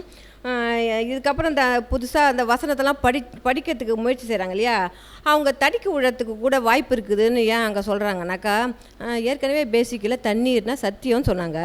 இந்த இடத்துல வெளிப்படுத்தினத்தில் போய் தண்ணீர்னா ஜனங்கள் சொல்கிறாங்களே, இது எப்படி வரும் அப்படின்னு அவங்க வந்து அந்த வளர்ச்சியில் வர்றாங்க இல்லையா, அப்போ அவங்களுக்கு அது குழப்பமாக இருக்கும். இடரெல்லாம் இருக்கும். அப்போ தான் அதுக்காக தான் சொல்கிறாங்க, நீங்களாக படித்து புரிஞ்சிக்காதீங்க, மற்றவங்க கிட்ட கேட்டு இதுனாதீங்க, வேத பாடங்களே அந்த சப்ஜெக்ட் எடுக்கிறாங்களோ அது வரைக்கும் வெயிட் பண்ணுங்கள், தெளிவாக ஆக்குவாங்க அப்படின்ற அந்த ஆவிக்குரிய பார்வையில் நம்ம பார்க்கலாம். Very good sister. வேறு யார் ஷேர் பண்ணுறீங்களா? லாஸ்ட் ஒரு சான்ஸ். போன கொஸ்டின் ஓகே சொல்லுங்கள். இதில் நான் தப்பாக புரிஞ்சுக்கிட்டேனான்னு தெரியல, ஆனால் வந்து தமிழில் தப்பாக இருக்குதுன்னு நினைக்கிறேன் நான் போன கொஷனுக்கு. அதாவது எப்படின்னா, புதுசாக ஒருத்தவங்க வந்திருக்காங்கன்னா அவங்களே படித்து அவங்களே புரிஞ்சுக்கிற ஒரு இது இருக்கணும்.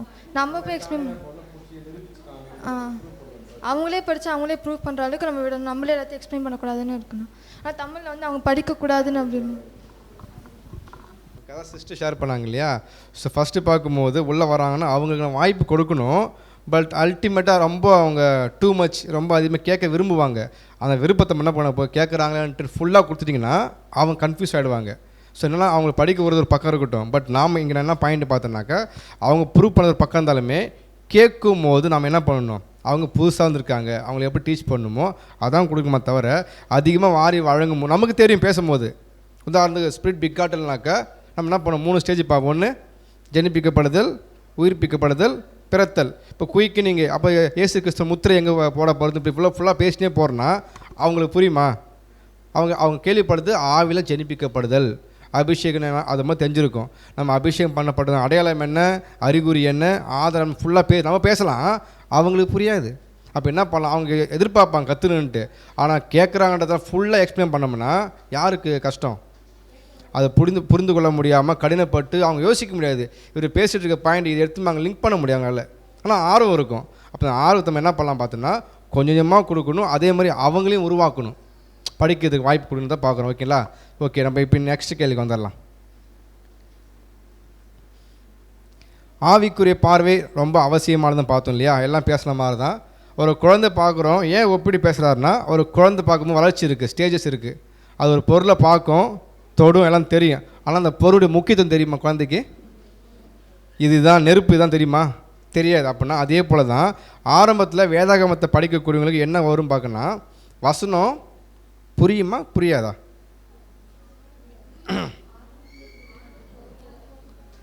ஆரம்பத்தில் என்ன புரியுமோ அது மாத்திரம் தான் புரியும், டீப்பாக புரியாது. சம்டைம் எப்படி யோசனை வரும்னா படிச்சுட்டு இந்த விளக்கம் இதான் அடையாளப்படுத்தணும் அவங்களுக்கு திங்க் பண்ண ஆரம்பிச்சு, இது அதுதானா, ஓ இதுக்கு தான் விளக்கமான்ட்டு போயிட்டு கீழே போகிறதுக்கு வாய்ப்பு இருக்குது. அப்போ வேதாகமத்தை ஸ்டடி பண்ண ரொம்ப ஆழமாக போனால் மட்டும்தான் அவருடைய ஆழத்தை கண்டுபிடிக்க முடியுமே தவிர சும்மா படித்த உடனே இந்த மீனிங் புரிஞ்சிடும்னு அர்த்தம் ஏற்றுக்க முடியாது. நம்ம படிச்சிடும் இல்லையா, ஆகாரத்தை எடுத்து தண்ணீர் மேலே போடுன்னு சொல்லிட்டோம். அவங்க படிப்பாங்க ஆகாரம் தண்ணீர், அவங்களும் யோசிப்பாங்க தண்ணீர்னா உலக ஜனங்களோ இல்லை சத்தியமோ, கன்ஃபியூஸ் ஆகுது இல்லையா. அக்கா சொன்ன மாதிரி இல்லை ஆகாரம் பார்க்க வேணாது, இது என்னதான் சத்தியம் தான், அப்போ இது சத்தியம், சத்தியத்துக்கு சத்தியத்தில் போடலாமா, இப்படி யோசிக்க வாய்ப்பு இருக்குது. சொல்கிற பாயிண்ட் புரியுதா? நமக்கு தெரியும். புதுசாக அவங்க எப்படி யோசிப்பாங்கனாக்கா இதுவும் சத்தியம் சொல்லி கொடுத்துருக்காங்க, அப்போ ஆகாரம் ஃபுட்டு தான், ரெண்டுமே கன்ஃபியூஸாக இருக்குது அப்படின்னு யோசிக்க வாய்ப்பு இருக்குது. இதை ஏன் சொல்கிறா சகோதரிங்களா அப்படின்னா லிமிட்டேஷன் ஒன்று இருக்குது. அவங்க பால் ஆகாரத்தை புசிச்சுட்டு இருக்கிறாங்க, அவங்களோட ஸ்டேஜ் இருக்குது. நாம் எப்படி அவங்கள ஹேண்டில் பண்ணணும், எப்படி அவங்களுக்கு சத்தியத்தை கொண்டு போய் சேர்க்குன்றதை பார்க்குறாங்க. டைம் இல்லைன்றதுனால உட்கார வச்சு ஒரு நாளே 50 மணி எடுத்துட்டோம்னா அங்கே மயக்கடிச்சு வந்துடுவார். அப்புறம் அந்த சத்தியத்தை கேட்க விருப்பம் இருக்காது, இவங்க வேறு குரூப்பு போல் அப்படின்னு என்ன வந்து கரெக்டுங்களா. அப்போ நாம் தான் பிரதிபலிக்கணும். அப்படியே கொஞ்சம் அந்த தூண்டில் போடுவோம் இல்லையா, அழகாக போட்டு இழுத்துன்னு வரணும். அப்படியே ஒரே வலை போட்டால் ஃபுல் 100 மீன் கிடைக்க எதிர்பார்க்க முடியும். ஒவ்வொன்றா போட்டால் தான் முழு மீன் கிடைக்கும். ஓகேங்களா? ஸோ அப்போ நெக்ஸ்ட்டு பார்க்கும் ஒருவேளை அவங்க அப்படியே விட்டுற முடியாது, வளர்ந்துட்டாங்க வச்சிங்களேன், அப்போ டிஃப்ரெண்ட் அவங்களுக்கு புரியும் எது சத்தியம் எது அசத்துன்னு. அப்போ உதாரணம் கொடுத்துருக்காரு இல்லையா, நெருப்பு. இப்போ அதே குழந்தை வந்துருச்சு, வளர்ந்த குழந்தை கண்ணு மட்டும் நெருப்பு இருக்குது, இப்போ கை வைக்குமா போயிட்டு? ஆரம்பத்தில் வச்சுருக்கலாம், தெரியாது அது ஆபத்துன்னு. இப்போது எப்படி தெரியும்? அந்த குழந்தை பருவத்துலேருந்து இளமை பருவத்துக்கு மாறி இருக்கு, வளர்ந்ததுனால தெளிவு கிடச்சிருக்கு. அதே இப்போ சத்தியத்தை அப்படி தான் எடுத்த உடனே பண்ண முடியாது. வேதாகமத்தினுடைய முழு கருத்தையுமே பண்ண முடியாது. ஒரு கேள்வி கேட்குறாங்க இல்லையா பிரஸ், இந்த வசனத்துக்கு பதில் கேட்கும்போது எப்படி சொல்லுவீங்க? இன்ஸ்டண்ட்டாக கேள்வி கேட்குறாங்க, அந்த வசனம் ஒரே வசனம் தான், எப்படி பதில் சொல்ல முடியும்? அப்போ என்ன பண்ணணும், நம்ம ஒன்று நம்ம ஆரம்பத்தில் பேசணுமே அந்த வசனத்துக்கு மேலே வசனம் என்ன கான்செப்டில் பேசிட்டு வராங்கன்னு அது புரிஞ்சால் மட்டும்தான் இதுக்கு இது பதில் சொல்ல முடியும். இல்லையா அந்த வசந்த கீழே சொல்லப்பட்ட ஃபுல்லாக படித்து சொல்ல முடியும். அப்பயும் புரியல அப்படின்னா பக்கத்து அதிகாரத்தை பார்க்கணும், இல்லைன்னா முந்தின அதிகாரத்தை பார்க்கணும். பார்த்தா தான் இந்த வசனத்தை பற்றி சொல்ல வராங்கன்னு கண்டுபிடிக்க முடியும். நம்ம கேட்ட உடனே இதுக்கு தான் விலங்கு கொடுத்துருந்தா நினச்சிடாது சரியாக இருக்குது. நாளைக்கு வீட்டுக்கு அவங்க செக் பண்ணும்போது வேறு மாரி இருக்கும். அப்போ என்ன ஆகுதுங்க? அப்போ சத்தியத்தை தெளிவாக புரிஞ்சால் மட்டும்தான் தெளிவாக புரிஞ்சிக்க முடியுமே தவிர நம்மளே ஒரு உதாரணம் கொடுத்துட்டோம்னா அது யாருக்கும் ஆபத்து கொடுக்கும் பார்த்தீங்கன்னாக்கா மற்றவர்களுக்கு பிரச்சனை கொடுக்கும் பார்க்குறோம். நம்ம நெக்ஸ்ட்டு பார்க்கலாம். அடுத்து நமக்கு என்ன வேணும்? ஃபஸ்ட்டு ஒரு டைட்டிலுங்க, முறையான வேத ஆராய்ச்சி அவசியம். அப்போ தான் என்ன பண்ண முடியும்? கரெக்டாக ஸ்டடி பண்ண முடியும், புரிஞ்சிக்க முடியும், தேவனுடைய வார்த்தைக்கு இசைவாக நடக்க முடியும், தேவ பாடம்லாம் ஒன்றா எப்படி இருக்குது இசைவாக கண்டுபிடிக்க முடியும். ஆராய்ச்சியெலாம் கண்டுபிடிக்க முடியாது. நெக்ஸ்ட் டைம் என்ன பார்த்தோம்?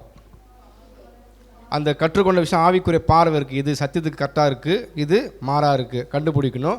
சம்டைம் விழுந்து போவதற்கும் வாய்ப்பு இருக்குது, அது தேவை ஆராய்ச்சி என்பதை பார்க்குறோம். நெக்ஸ்ட்டு அந்த காலத்துக்கே உணவு நமக்கு என்னது கட்டாயம். காலத்துக்கேற்ற உணவு ப்ராக்டிக்கல் எக்ஸாம்பிள் இப்போ நீங்கள் சொல்லுங்கள், எதெல்லாம் பேரா விட்ருங்க, எதெல்லாம் இப்போ நமக்கு காலத்துக்கேற்ற உணவு? நம்மக்கிட்ட டைரக்ட் கொஸ்டின். நம்ம எத்தனை கால சபை குழு கொடுத்துட்டோம், இப்போ நீங்கள் தான் பேசணும். இந்த 7ஆம் கால சபைக்கு என்ன ஃபுட்டு வேணும்?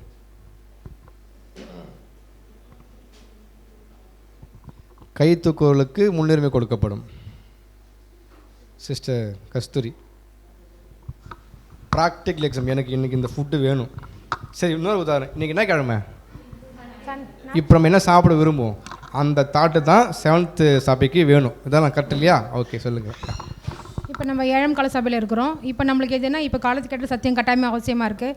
இப்போ போயிட்டு நம்ம 1ஆம் உலகம் செகண்ட் அதை படிச்சுட்டு இருக்கோம். இப்போ நம்ம எங்கே இருக்கோம்னா இப்போ இஸ்ரேல் தீர்க்கதரிசனத்தில் இருக்கோம். இப்போ என்ன நடக்குது இப்போது அதை நம்ம அந்த காலக்கணக்கை நம்ம அதை பார்க்குறோம். இப்போ அந்த மாதிரி சத்தியங்கள் தான் நம்மளுக்கு முக்கியமானது. தீர்க்கதரிசன அடிப்படையான சத்தியங்கள் அவசியமாக இருக்குது. Okay, thank you sister. Current affairs இப்போ என்ன நடந்துட்டு அப்டேட்டு அது யாருக்கு தேவைன்னா எனக்கு தேவையே, ஏன்னா மைக் கொடுத்தா பேசுவாங்க நினைக்கிறேன். யார்? சிஸ்டர் பூனா. நம்ம வந்து 7ஆம் கால சபை பாத அங்கங்களாக இருக்கிறோம். இப்போ இருக்கிற காலகட்டத்தில் எல்லா இடத்துலையுமே வந்து டெக்னாலஜிக்கல் நிறைய அப்டேட்ஸ் அதிகமாக ஆகிட்டு இருக்கு. அதே மாதிரி நம்ம யூடியூப்பில் வந்து பைபிள் ஸ்டோன்ஸ் மட்டும் போடுறதுல எல்லாருமே வந்து சப்ஜெக்ட் போடுறாங்க. ஒரு சில டைமில் வந்து என்ன இருக்குன்னா நம்ம போடுறது அவங்க போடுறது ரிலேட்டடாக ஆக மாதிரி இருக்குது. அதை நம்ம பிரித்து பார்க்கறதுக்கு நாம் இன்னுமே வளர்ந்தக்கூடியவங்களாக இருக்கணும். இப்போ வந்து நிறைய வார்ஸ் நடக்குது. ஸோ இந்த வார் வந்து முடிவா இல்லையா அப்படின்றத நம்ம வந்து தீர்க்க தரிசனம் மூலயமா அறிஞ்சிக்கக்கூடிய அளவுக்கு நமக்கு நாலேஜ் வேணும். அதே மாதிரி மத்தியில் சொல்லியிருப்பாங்க, ஏற்ற வேலை போஜனத்தை கொடுத்தா உண்மையும் முத்தமுள்ள ஊழியக்காரன். பிரதர்ஸ் வந்து நமக்கு நிறைய வந்து ரைட் பண்ணி வச்சுட்டு போயிருக்காரு. ஸோ அது எல்லாமே நம்ம என்ன பண்ணணும், படித்து தெரிஞ்சு வச்சுருக்கணும். தேவனுடைய திட்டங்களை வந்து இன்னுமே என்ன இருக்குன்னா நம்ம முன்னாடி வந்து இந்த தெய்வீக திட்டம் படிச்சிருப்போம், ஆனால் இதிலே இப்போ வந்து நிறைய அப்டேட்ஸ் இருக்குது. நிறைய தீர்க்க தரிசனம் முன்னாடி படிச்சிருப்போம், ஆனால் வந்து காலத்துக்கு ஏற்ற மாதிரி என்ன இருக்குன்னா அப்டேட் ஆகிருக்கு.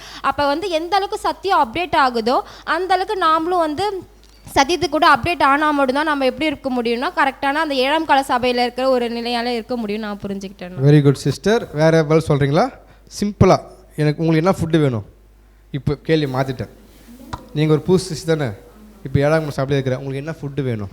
நான் எனக்கு எப்பயுமே அதிகமாக நெக்ஸ்ட் ஃபுட் உங்களுக்கு நீங்கள் சொல்லுங்கள். தோன்றது அப்படின்னா பார்க்கும்போது கேரக்டர் டெவலப் பண்ணி தான் நமக்கு ஒரு புதுசிட்டிக்குன்னு பார்த்தீங்கன்னா ரொம்ப முக்கியமானது கேரக்டர் டெவலப் பண்ணணும். அதுலேயும் பார்க்கும்போது இப்போ ஆவின் கனிகள் மொத்தமாக அடங்குறது அன்புன்ற ஒரு விஷயத்தில் வந்து கண்டிப்பாக அன்புல பூர்ணப்பட்டால் மட்டும்தான் அதான் நம்மளோட இலக்கியன்னு பார்க்குறோம். அப்போ அதில் வந்து ஒரு சத்துருவை சிநேகிக்கிற அளவுக்கு அன்பை நம்ம வந்து அதிகமாக படித்து தெரிஞ்சு அதிகமாக சத்தியங்கள் அதில் வளரணும் அப்படின்றது ஒரு ஆசனை. அந்த மாதிரி சத்தியங்கள் வந்து எதிர்பார்க்குறோம். கட்டாயமாக தேவன் நிறைவேற்றுவாங்க. God bless you. பிரதர் லூக்கா.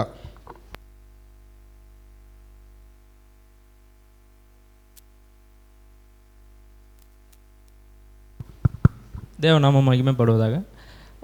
காலக்கணக்கின் அடிப்படையில் உள்ள பாடங்கள் இந்த காலத்துக்கு ரொம்ப ஏற்புடையதாக இருக்கும்னு நினைக்கிறேன். ஏன்னு கேட்டிங்கன்னா கடைசி காலத்தில் இருக்கிறோன்னு சொல்லிட்டு நம்ம வந்து புத்தி இல்லாத கன்னிகள் போல் கதவு மூடினதுக்கப்புறமும் அந்த மாதிரி இருக்காத பட்சத்துக்கு புத்தி உள்ள கன்னிகளாக இருக்கிறதுக்கு காலக்கணக்கின் அடிப்படையிலான பாடங்களை கேட்டு அதுக்கு நம்ம புத்தி உள்ள மனவாட்டியாக இருக்க நம்ம ஆயத்தம் பண்ணிக்கிறதுக்கு அந்த மாதிரியான பாடங்கள் ரொம்ப பிரயோஜனமாக இருக்கும்னு practical. Thank you. Okay, thank you brother. வேறு ப்ராக்டிக்கலாக கேட்டுன்னு இருக்கேன் சிஸ்டர் சந்தியா.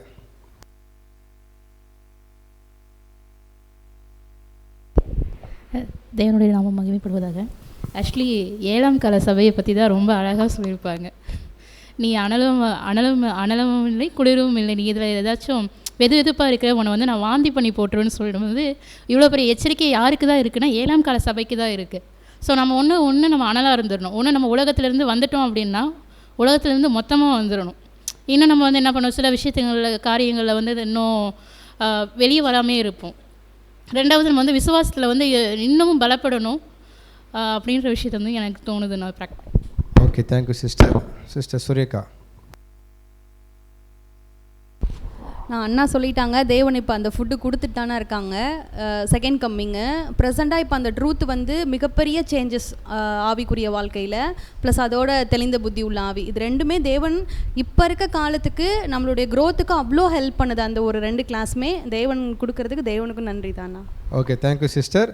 ஸோ நமக்கு எந்த கால பகுதி பார்த்தோன்னா 7ஆம் கால பகுதி. நமக்கு அநேக ஃபுட்டு வருது இல்லையா, யார் கொடுத்துட்ருக்கா? சிஸ்டர் சொல்லிட்டாங்க, நான் கேட்கறதுக்குள்ளேயே யார் கொடுத்துட்ருக்கா? தேவன் எல்லாத்துலையும் முதன்மை மேலே விட்டுங்க. நமக்கு சாப்பாடு போடுறது யார்? சரி, 7ஆம் கால சபை எப்போ ஓப்பன் ஆனிச்சு, எப்போ ஆரம்பிக்கப்பட்டது? Oh my God. சரி, வருஷம் தெளிவாக கேட்கணுமோ? 1874 7ஆம் கால ஆரம்பிக்குது. அப்போ யார் வந்துட்டா? இப்போ நம்ம ஃபுட்டு யார் கொடுத்துட்ருக்காங்க? ஓகே, என்ன ஃபுட்டு கொடுத்துட்ருக்காங்க? யார் மூலிமா கொடுத்துட்ருக்காரு? நீங்கள் சொன்னீங்க இல்லையா வசனம், மத்தேயு 24. கொடுத்தவர் யார்? 7ஆம் கால சபைக்கு. கொஸ்டின் அங்கே இல்லை தான், நம்ம அப்படி தான் புரிஞ்சுக்கணும். ஏசு கிறிஸ்து கொடுக்குறாங்க, யார் கொடுக்குறாங்க? அவர் கையில் இருக்கிற 7 தூதர்கள். அது எங்கே பொறுத்து பார்ப்போம்? சகரியால்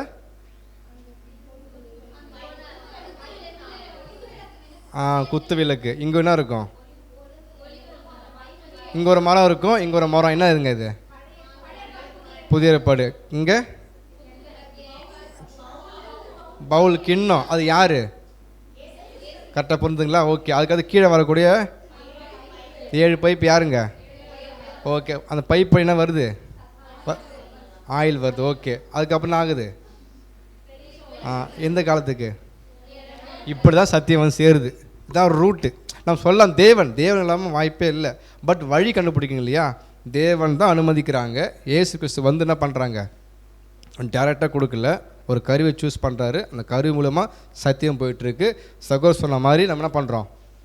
அவருடைய எழுத்துக்கள், அந்த எழுத்து வடிவத்தின் மூலமாகத்தான் தேவன் ஏற்ற சத்தியம் தான் பண்ணுற நமக்கு கொடுத்துட்ருக்காருன்னு பார்க்குறோம். இப்போ நெக்ஸ்ட் கொஸ்டின் பேராக்குள்ள வந்துடலாம்.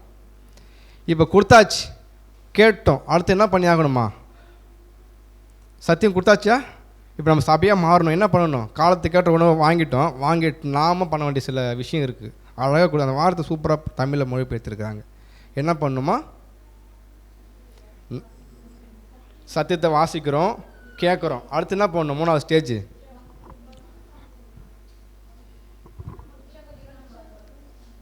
சத்தியம் பேசுகிறாங்க, கேட்குறோம் இல்லையா? கேட்டாச்சு. நம்ம அடுத்து நம்ம என்ன பண்ணணும்? கேட்டு போயிட்டு நம்ம என்ன செய்யணும்? எப்படி?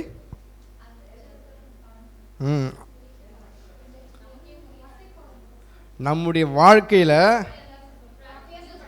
அது என்ன பண்ண உறுதிப்படுத்த மிகவும்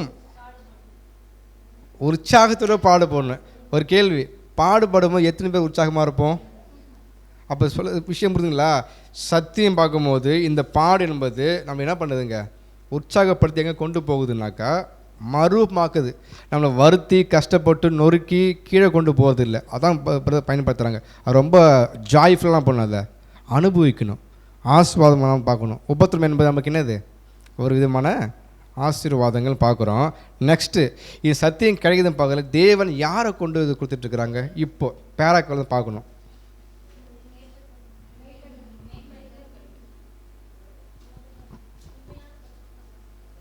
ஏன் அவங்கள ஏற்படுத்தணும்? நம்ம படித்தா புரியாதா? வசனம் வருது பாருங்க. சொல்லுங்கள். போதிகர் இல்லாவிட்டால் அப்போ இது ஒரு ஒழுங்குமுறை தானே. அப்படின்னா காலத்துக்கேற்ற உணவு எப்படி கொடுக்கப்படுதுன்னா சபையில் வரக்கூடிய ஒரு ஒழுங்குமுறை நமக்கு தெரியும். அப்போ போதை ஏற்படுத்த நோக்கம் மந்தை யாருடையதுங்க? சபை சபை சபை தேவனுடையது. அது யார் தான் மேய்க்கணும்? அவர் தான் மேய்ப்பார். டேரெக்டாக இல்லை, எப்படி மேய்க்க வைப்பாங்க? அதான் அடுத்து வசனம் வாசிப்போம் இல்லையா? இப்போ அந்த கருவியில் மூலம் பயன்படுத்த யார் இந்த கருவியிலும் பார்க்குறோம், வசனம் போட்டிருப்பாங்க பாருங்க. தேவனுடைய உண்மையான யார் அவங்க? அந்த பேரை போட்டிருக்கும் பாருங்க. ஒருத்தர் இப்படி இருப்பார், ஒருத்தர் அப்படி இருப்பார், ஒருத்தர் இப்படி இருப்பார். வசனம் நமக்கு அந்த வசனம் இப்போ நம்ம அப்படி கம்பேர் பண்ணலாம்.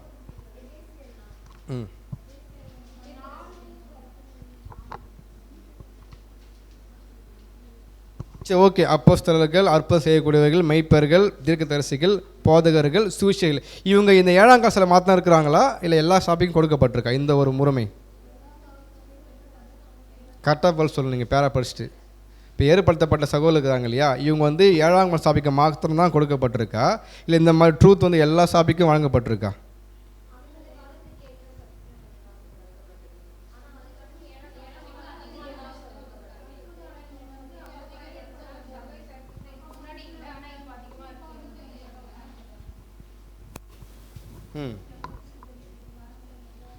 நம்ம காலத்துக்கு மட்டும் தான் கொடுக்கப்பட்டிருக்கா, அவங்களுக்கு கொடுக்கப்பட்டுச்சு?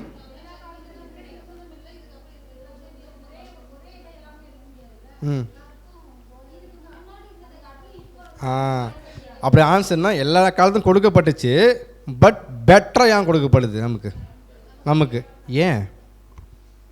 எல்லா கால ஷாப்பிங்கும் அழகாக கொடுத்தாரு, ஓகே. ஃபஸ்ட்டு செகண்ட் 7th மட்டும் ரொம்ப டஃப்பாக கொடுக்கணும், அதிகமாக கொடுக்கணும், என்ன ரீசன்னு?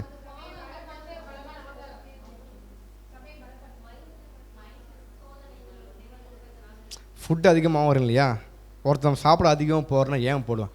பிரதருக்கு வந்து சாப்பிட கொடுத்துட்டேன், ஒரு பாக்கெட்டு போதும் அவருக்கு 3 பாக்கெட் தரேன், என்ன ரீசன்?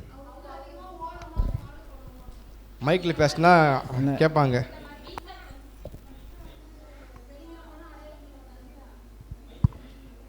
மைக்கில் பேசுனீங்கன்னா ஆடியோ கேட்குறாங்க இல்லையா ஆன்லைனில், அவங்களுக்கும் பிரயோஜனமாக இருக்கும்.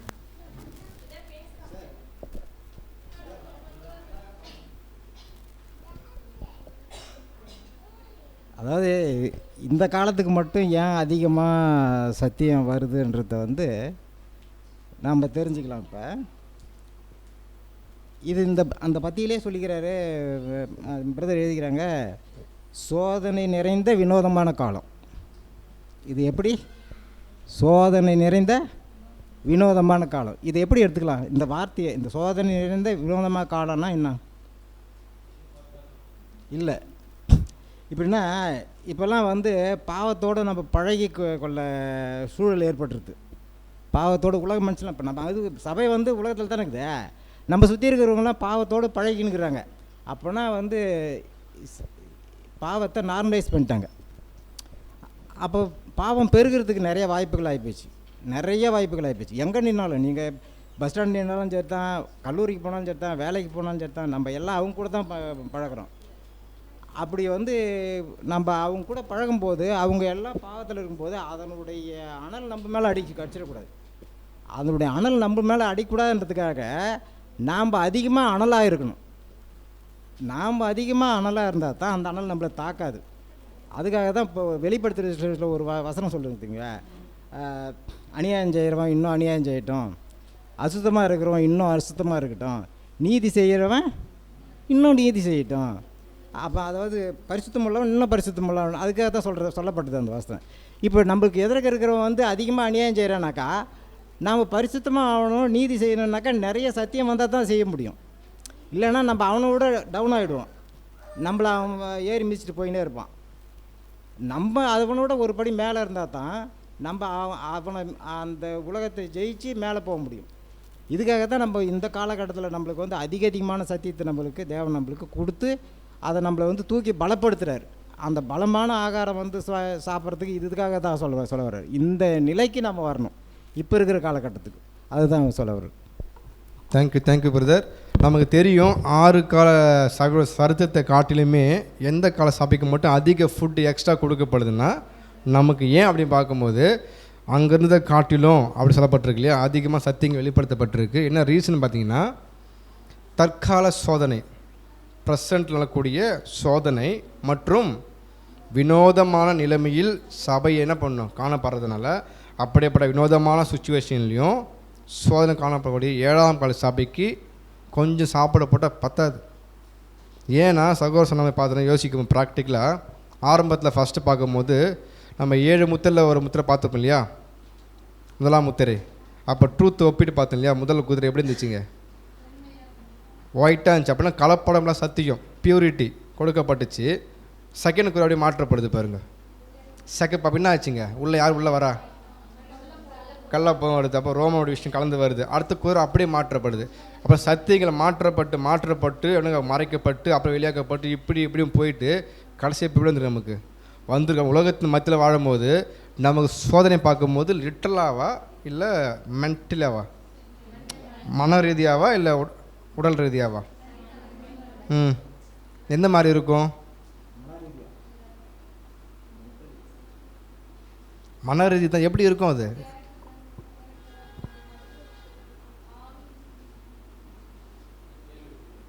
ஓகே, இப்போ நமக்கு 6 கால சபை பார்த்தாச்சு இல்லைங்களா, அவங்களுக்கு வந்து லிட்டரலாக நடந்துச்சு சம்பவம். பட் நமக்கு பார்க்கும்போது இந்த சுச்சுவேஷன் மிகப்பெரிய ட்ரபுள்னு பார்த்தோம். என்ன ஏதாவது ட்ரபுள்னு பார்த்தோன்னா மைண்டில் பார்த்தோம். எந்த மாதிரி ட்ரபுள் மைண்டில் நமக்கு வருதுன்னு கேட்குறேன்.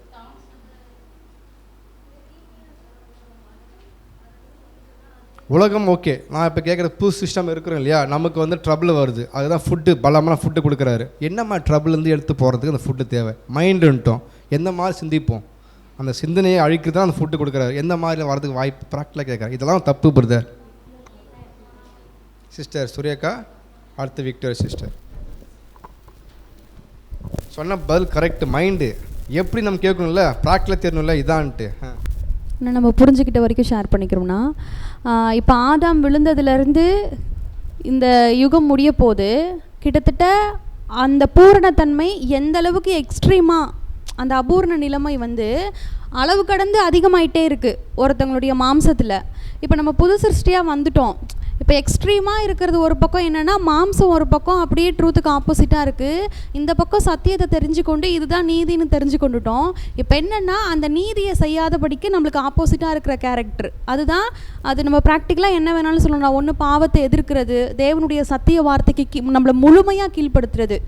வார்த்தை தெரியும், கீழ்ப்படியணும்னு தெரியும், ஆனால் முற்றிலுமாக அந்த விஷயத்துக்கு கீழ்ப்படியோமானா அதில் மிஸ் பண்ணுவோம். இந்த மாதிரியான போராட்டங்கள் தான் நம்ம மைண்டில் அதிகமாக நம்மளுக்கு ஃபுல்லாகவே ஃபேஸ் பண்ணுற ஒரு விஷயமா இருக்கும்னு புரிஞ்சுக்கிட்டேன்னா. ஓகே சிஸ்டர், அடுத்து விக்டோரியா சிஸ்டர். எனக்கு தெரிஞ்ச வரைக்கும் நான் புரிஞ்சின வரைக்கும் சொல்கிறேன். இப்போ 7ஆம் கால சபையில் ஏன் இவ்வளோ அதிகமாக சத்தியம் கிடைக்குதுன்னா, நமக்கு நிழலாக எலியாவை சொல்லுவாங்க. எலியா வந்து சாப்பிட்டு மரத்துக்கடியில் தூங்கிடுவார். மறுபடியும் அந்த தூதன் வந்து திரும்பி அவருக்கு அப்பமோ அந்த உணவை கொடுத்து மறுபடியும் தொடர்ந்து ஓடணும் அப்படின்னு சொல்லுவார். அது ஏன்னா 7ஆம் கால சபையில் வந்து நமக்கு ஏன் அதிகமாக சத்தியம் வருதுன்னா, கேரக்டர் டெவலப்மெண்ட் தான் அப்படின்றதுனாலையும்.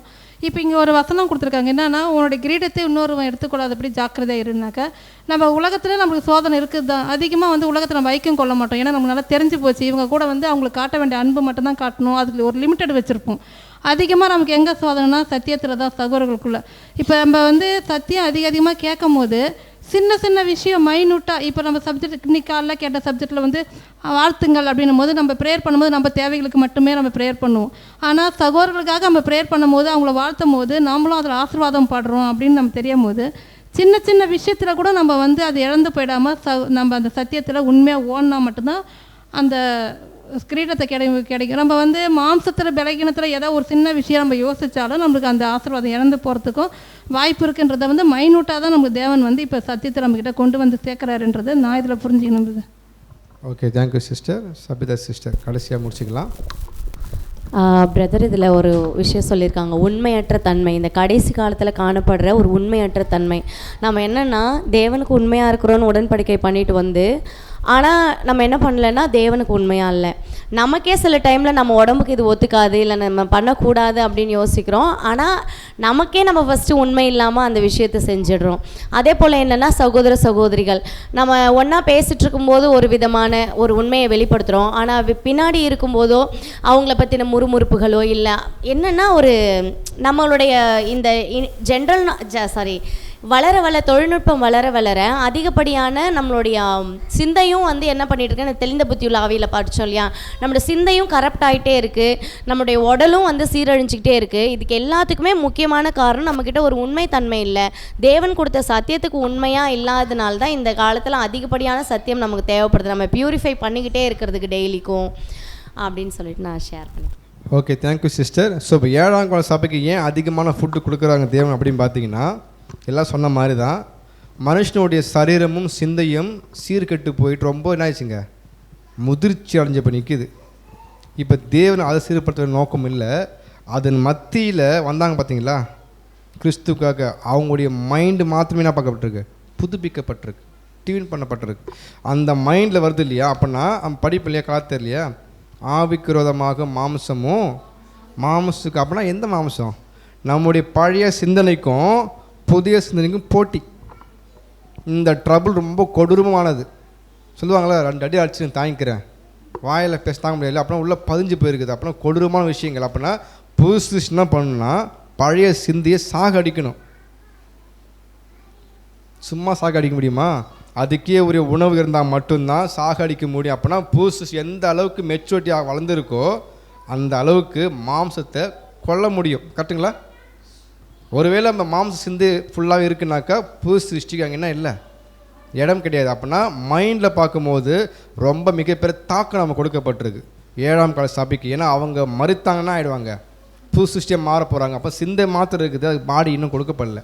எப்போ கொடுக்கப்படும், மறித்து போனதுக்கு அப்புறம் தான் பாடி. ஆனால் இங்கே பாருங்கள், இந்த பழைய சிந்தைக்கு என்ன இருக்குது, சரீரம். அப்படின்னா இது முதிர்ச்சி. அப்படின்னா ரெண்டுக்கும் போட்டி. இந்த போட்டி ஜெயிக்கணும்னா ஒரு மனுஷன் தன்னுடைய ஒட்டுமொத்த ஐம்புலன்னு சொல்லுவாங்க இல்லையா, அடக்கி ஆளக்கூடிய தன்மைக்கு தேவையானது தான் தேவன் 7ஆம் கால சபைக்கு இந்த ஆரோக்கியமான பலமான ஆகாரத்தை கொடுக்குறத தவிர மற்றபடி அவங்களே போல கூப்பிட்டு போயிருக்கலாம். சிம்பிளாக ஒரு ஃபுட்டு சாப்பிட்டீங்கன்னா இது போதும், இது உங்களுக்கு போதுமானது. நமக்கு அப்படி கிடையாது. ஒட்டுமொத்த எல்லா ஃபுட்டும் கொடுத்தாலும் மாத்திரம்தான் பாதாங்கம் நிறைவு பெற முடியுமே தவிர மற்றபடி அவங்களுக்கு ஜெயிக்கவே முடியாது. அதான் பார்க்குறோம், ஜெயம் கொள்ளுகிறோம் எவனோன்றாரு. இப்போ ஏசு கிறிஸ்துக்கே ஒரு ட்ரபிள் பார்த்தோம் இல்லையா. இப்போ நமக்கு எப்படி தான் இருக்கும், ஜெயிக்கணும், ஜெயிச்சா மாற்றம் தானே நம்ம கொடுக்கப்போம். நமக்கு ஒருவேளை நம்ம அதுக்கு எடுத்து இறந்து போகணும்னா எப்போது நம்ம இன்றைக்கி பார்க்குறோம் இல்லையா, ஒருத்தவங்க உள்ளே வராங்க அப்படின்னா அர்த்தம் யாரோ ஒருத்தவங்க கிட்டத்தை மிஸ் பண்ணிகிட்ருக்காங்கன்னு அர்த்தம். நம்ம அந்த பேரை படித்தோம் இல்லையா, அப்போ தெளிவாக புரிஞ்சிக்க முடியுது. நான் வரும்போது சந்தோஷப்படணும், தப்பு கிடையாது. பட் இப்படியும் யோசிக்கணும், யாருக்கிடம் போயிட்டுருக்குன்னு தெரியலையே. அப்படின்னா அந்த வாய்ப்பு நாம் என்ன பண்ணணும், லூஸ் பண்ணிட்டுருக்கோம். நம்ம அதையும் கவனம் கொள்ளணும் பார்க்குறோம். நெக்ஸ்ட் நம்ம போயிடலாம் லாஸ்ட் பேராக்கு. பள்ளியில் முதலாவது பாடங்கள். ஸோ அப்படின்னா ஒரு ஸ்கூலில் வந்து சிம்பிளாக நம்ம புரிய வைக்கிறது கல்குலேட் பண்ணுறாரு. இப்போ ஸ்கூலில் லெசன் ஆரம்பிப்பாங்கள்ல, எடுத்துன்னு எப்படி ஆரம்பிப்பாங்க, அம்மா சரி ஆடு. ஏன் சொல்லிட்டு தராங்க, அப்போ தான் அந்த குழந்தைக்கு தெரியும், புரிஞ்சிக்க முடியும். அப்போ அடுத்து என்ன பண்ணுவாங்க, அடுத்த லெவலுக்கு கொஞ்சம் கொஞ்சம் லெட்டர்ஸு கலர் கலர் பால்ஸு கொடுத்து நான் கண்ணை கவர்ற மாதிரி அவங்கள தான் தெரியும் இது பண்ணுவாங்க. இது ஏன் சொல்கிறார் பிரதர், இதுக்கு என்ன ரீசன் சொல்கிறார், இந்த ஒப்பிடுதல் எதுக்காக சொல்லிகிட்ருக்காரு சிஸ்டர் தீர்த்தாம்மாள்?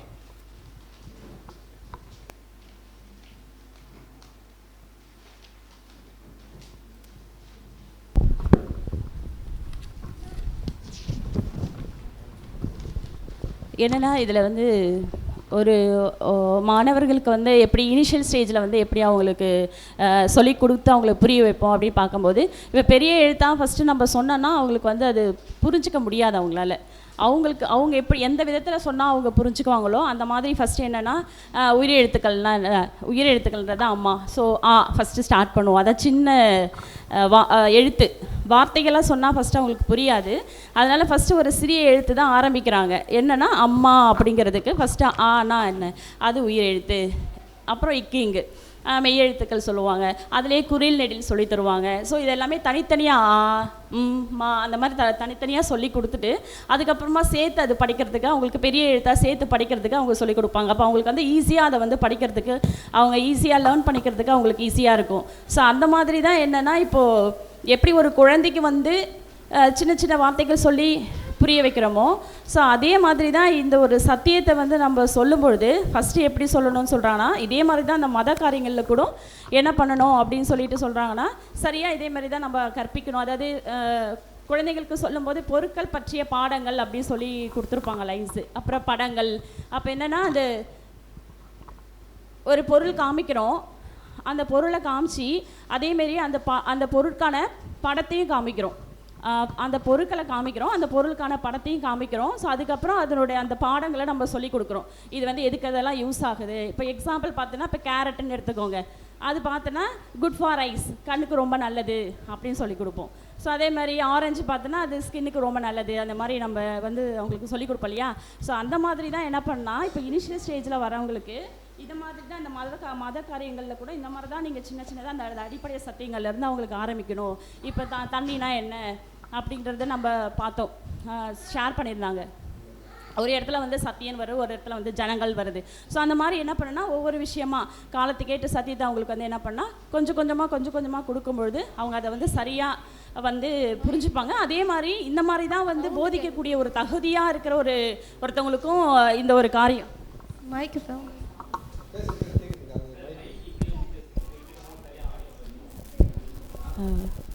இந்த மாதிரி தான் இந்த மாதிரி தேவனுடைய காரியங்களை போதிக்கிறவங்க கூட எப்படி தகுதி உள்ளவங்களாக மாறுறாங்கன்னும் போது இந்தமாதிரி கொஞ்சம் கொஞ்சமாக சொல்லி கொடுத்து தான் அவங்களுமே இந்த போதிக்கக்கூடிய தகுதி உள்ளவங்களாக மாறுறாங்க. அதுதான் வசனம் கொடுக்குறாங்க. தேவன் வந்து அவருடைய சித்தத்தின்படி என்ன பண்ணுறன்னா, சில பேர் அப்போஸ்தலர்களாகவும், சில பேர் போதகர்களாகவும், அப்புறம் சில பேரை வந்து சுவிசேஷகராகவும், அப்புறம் சில பேரை வந்து ஊழியர்களாகவும், போதிகர்களாகவும், அற்புதங்கள் செய்கிறவராகவும் தேவன் வந்து ஏற்படுத்தியிருக்கிறாரு. இந்த மாதிரி தான் நம்ம வந்து அவங்களுக்கு கொஞ்சம் கொஞ்சமாக சொல்லி கொடுத்து அவங்களுக்கு புரிய வைக்கணும் அப்படிங்கிறது ஷேர் பண்ணிக்கிறோம். Okay, thank you sister. நம்ம கடைசி இதுக்கு போயிடலாம். இப்போ நம்ம இதெல்லாம் பார்த்தோம் இல்லையா, பால் ஆகாரம் புசிக்கணும், எப்படி நம்ம போதிக்கணும், எப்படி அவங்கள்ட்ட பேசணும், அவங்க விருப்பம் தெரிவித்தா கூட எப்படி ஹேண்டில் பண்ண பார்த்தோம், நமக்கும் லெசனும் பார்த்துட்டோம். இப்போ நெக்ஸ்ட்டு கடைசியாக போகும்போது நீண்ட காலமாக இந்த வழியில் இருப்பவர்களுக்கான சில கடமைகள் பொறுப்புகள் இருக்குது. அவங்க வேதாகமத்தினுடைய அடிப்படை கொள்கையை அவங்க பயன்படுத்தணும். இப்போ வேதாகமத்தினுடைய அடிப்படை கொள்கை எது? பேஸ்மெண்ட் அன்பா, நீதி, அடுத்து நீங்கள் சொல்லுங்கள், நான் கேள்வி சும்மா கூட கேட்பேன், நீங்கள் தான் பேசணும்.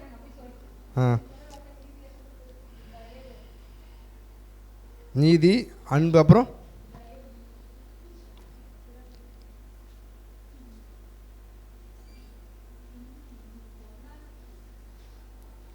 வேதாகமத்தினுடைய அடிப்படை கொள்கை நீதி, கேரக்டரு. ஓகே, நம்மளுடைய வாழ்க்கையில் பேசப்படுத்த பேஸ்மெண்ட் என்னன்னு பார்த்தீங்கன்னா நீதி. நீதியை மையப்படுத்தினா பொண்ணு ஆகும். நம்ம ஞாபகம் இருக்கும் பொண்ணான பிரமாணம், சத்திய கை கொண்டு. அப்படின்னா நீதிக்கும் அன்புக்கும் உள்ள இடையான கொள்கை படிச்சிருப்போம் இல்லையா. அப்போ நீதி இல்லாமல் ஒரு காரியம் செய்யலாமா, செய்யக்கூடாதா? பழைய காரியத்தை பேசி முடிச்சிடலாம். ஏன் செய்யக்கூடாது?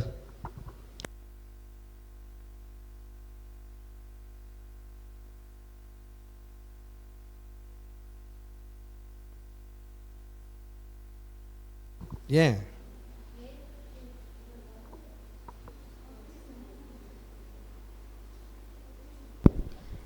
ஏன் நீதியை வந்து நம்ம ஃபாலோ பண்ணோம்னா, வேதத்தில் கொடுக்கப்பட்டிருக்க கொள்கையில் ஒன்று, தேவனுடைய கொள்கையில் ஒன்று நீதி. அதனால் தேவனுடைய பிள்ளைகளாக இருக்கிற நாமளும் நீதியை வந்து நீதினா என்ன, அன்புனா என்ன அப்படின்றத நம்ம எதை விசுவாசிக்கணும், எப்படி ஒரு நம்பிக்கையில் இருக்கணும்னு சொல்லிட்டு நம்ம அதை ஆராய்ந்து உணர்ந்தவர்களாக இருக்கணும் நம்ம.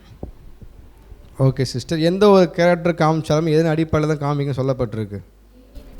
ஒருவேளை நீதி நான் காமிக்கல, அன்பை முன் வைக்கிறேன்.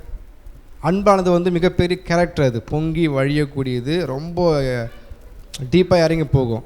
ஆனால் அங்கே நீதி நான் பயன்படுத்தலை, அன்பு மாத்திரம் பண்ணிட்டுருக்கேன். இது சரியா தவறா? புரியல. தவறு. ஏன் தவறு? அதனால தான் இப்படி கேட்டுக்கிறேன்.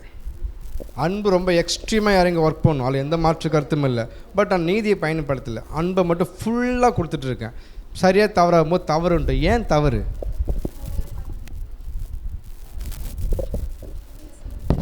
சொல்லுங்கள் அண்ணா. ஆல்ரெடி நம்ம பொன்னான பிரமாணத்தை குறித்து பார்த்துருக்கோன்னா, பொன்னான பிரமாணம் ஃபஸ்ட்டு வந்து அது நீதியின் அடிப்படையில் தான். நம்ம அதுக்கு வசனம் தெரியும் மத்தேயு 7, மற்றவங்க நம்மளுக்கு எதை செய்ய விரும்புகிறாங்களோ நாம் அதை அவங்களுக்கு செய்யணும் அப்படின்னு. தேவன் நீதி உள்ளவங்களாக இருக்காங்க. இதுக்கு நம்ம எக்ஸாம்பிள் நிறைய பார்ப்போம்னா, ஏதேன் தோட்டத்தில் ஆதாம் விழுந்ததுலேருந்து தேவன் நீதி உள்ளவராக தான் செயல்பட்டார்.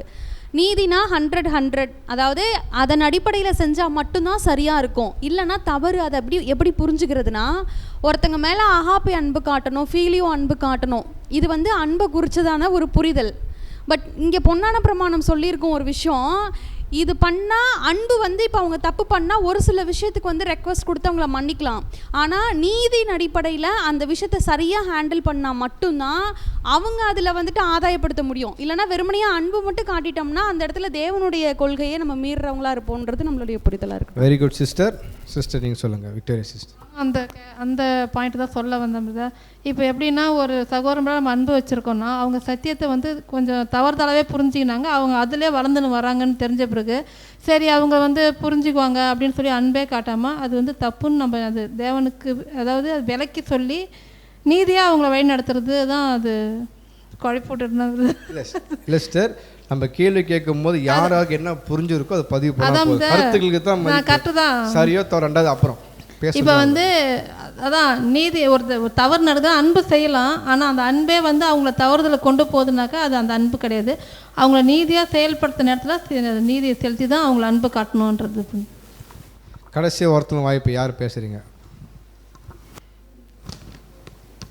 சரி, செராஃபியல் யூத் நம்ம என்கரேஜ் பண்ணுறோம்.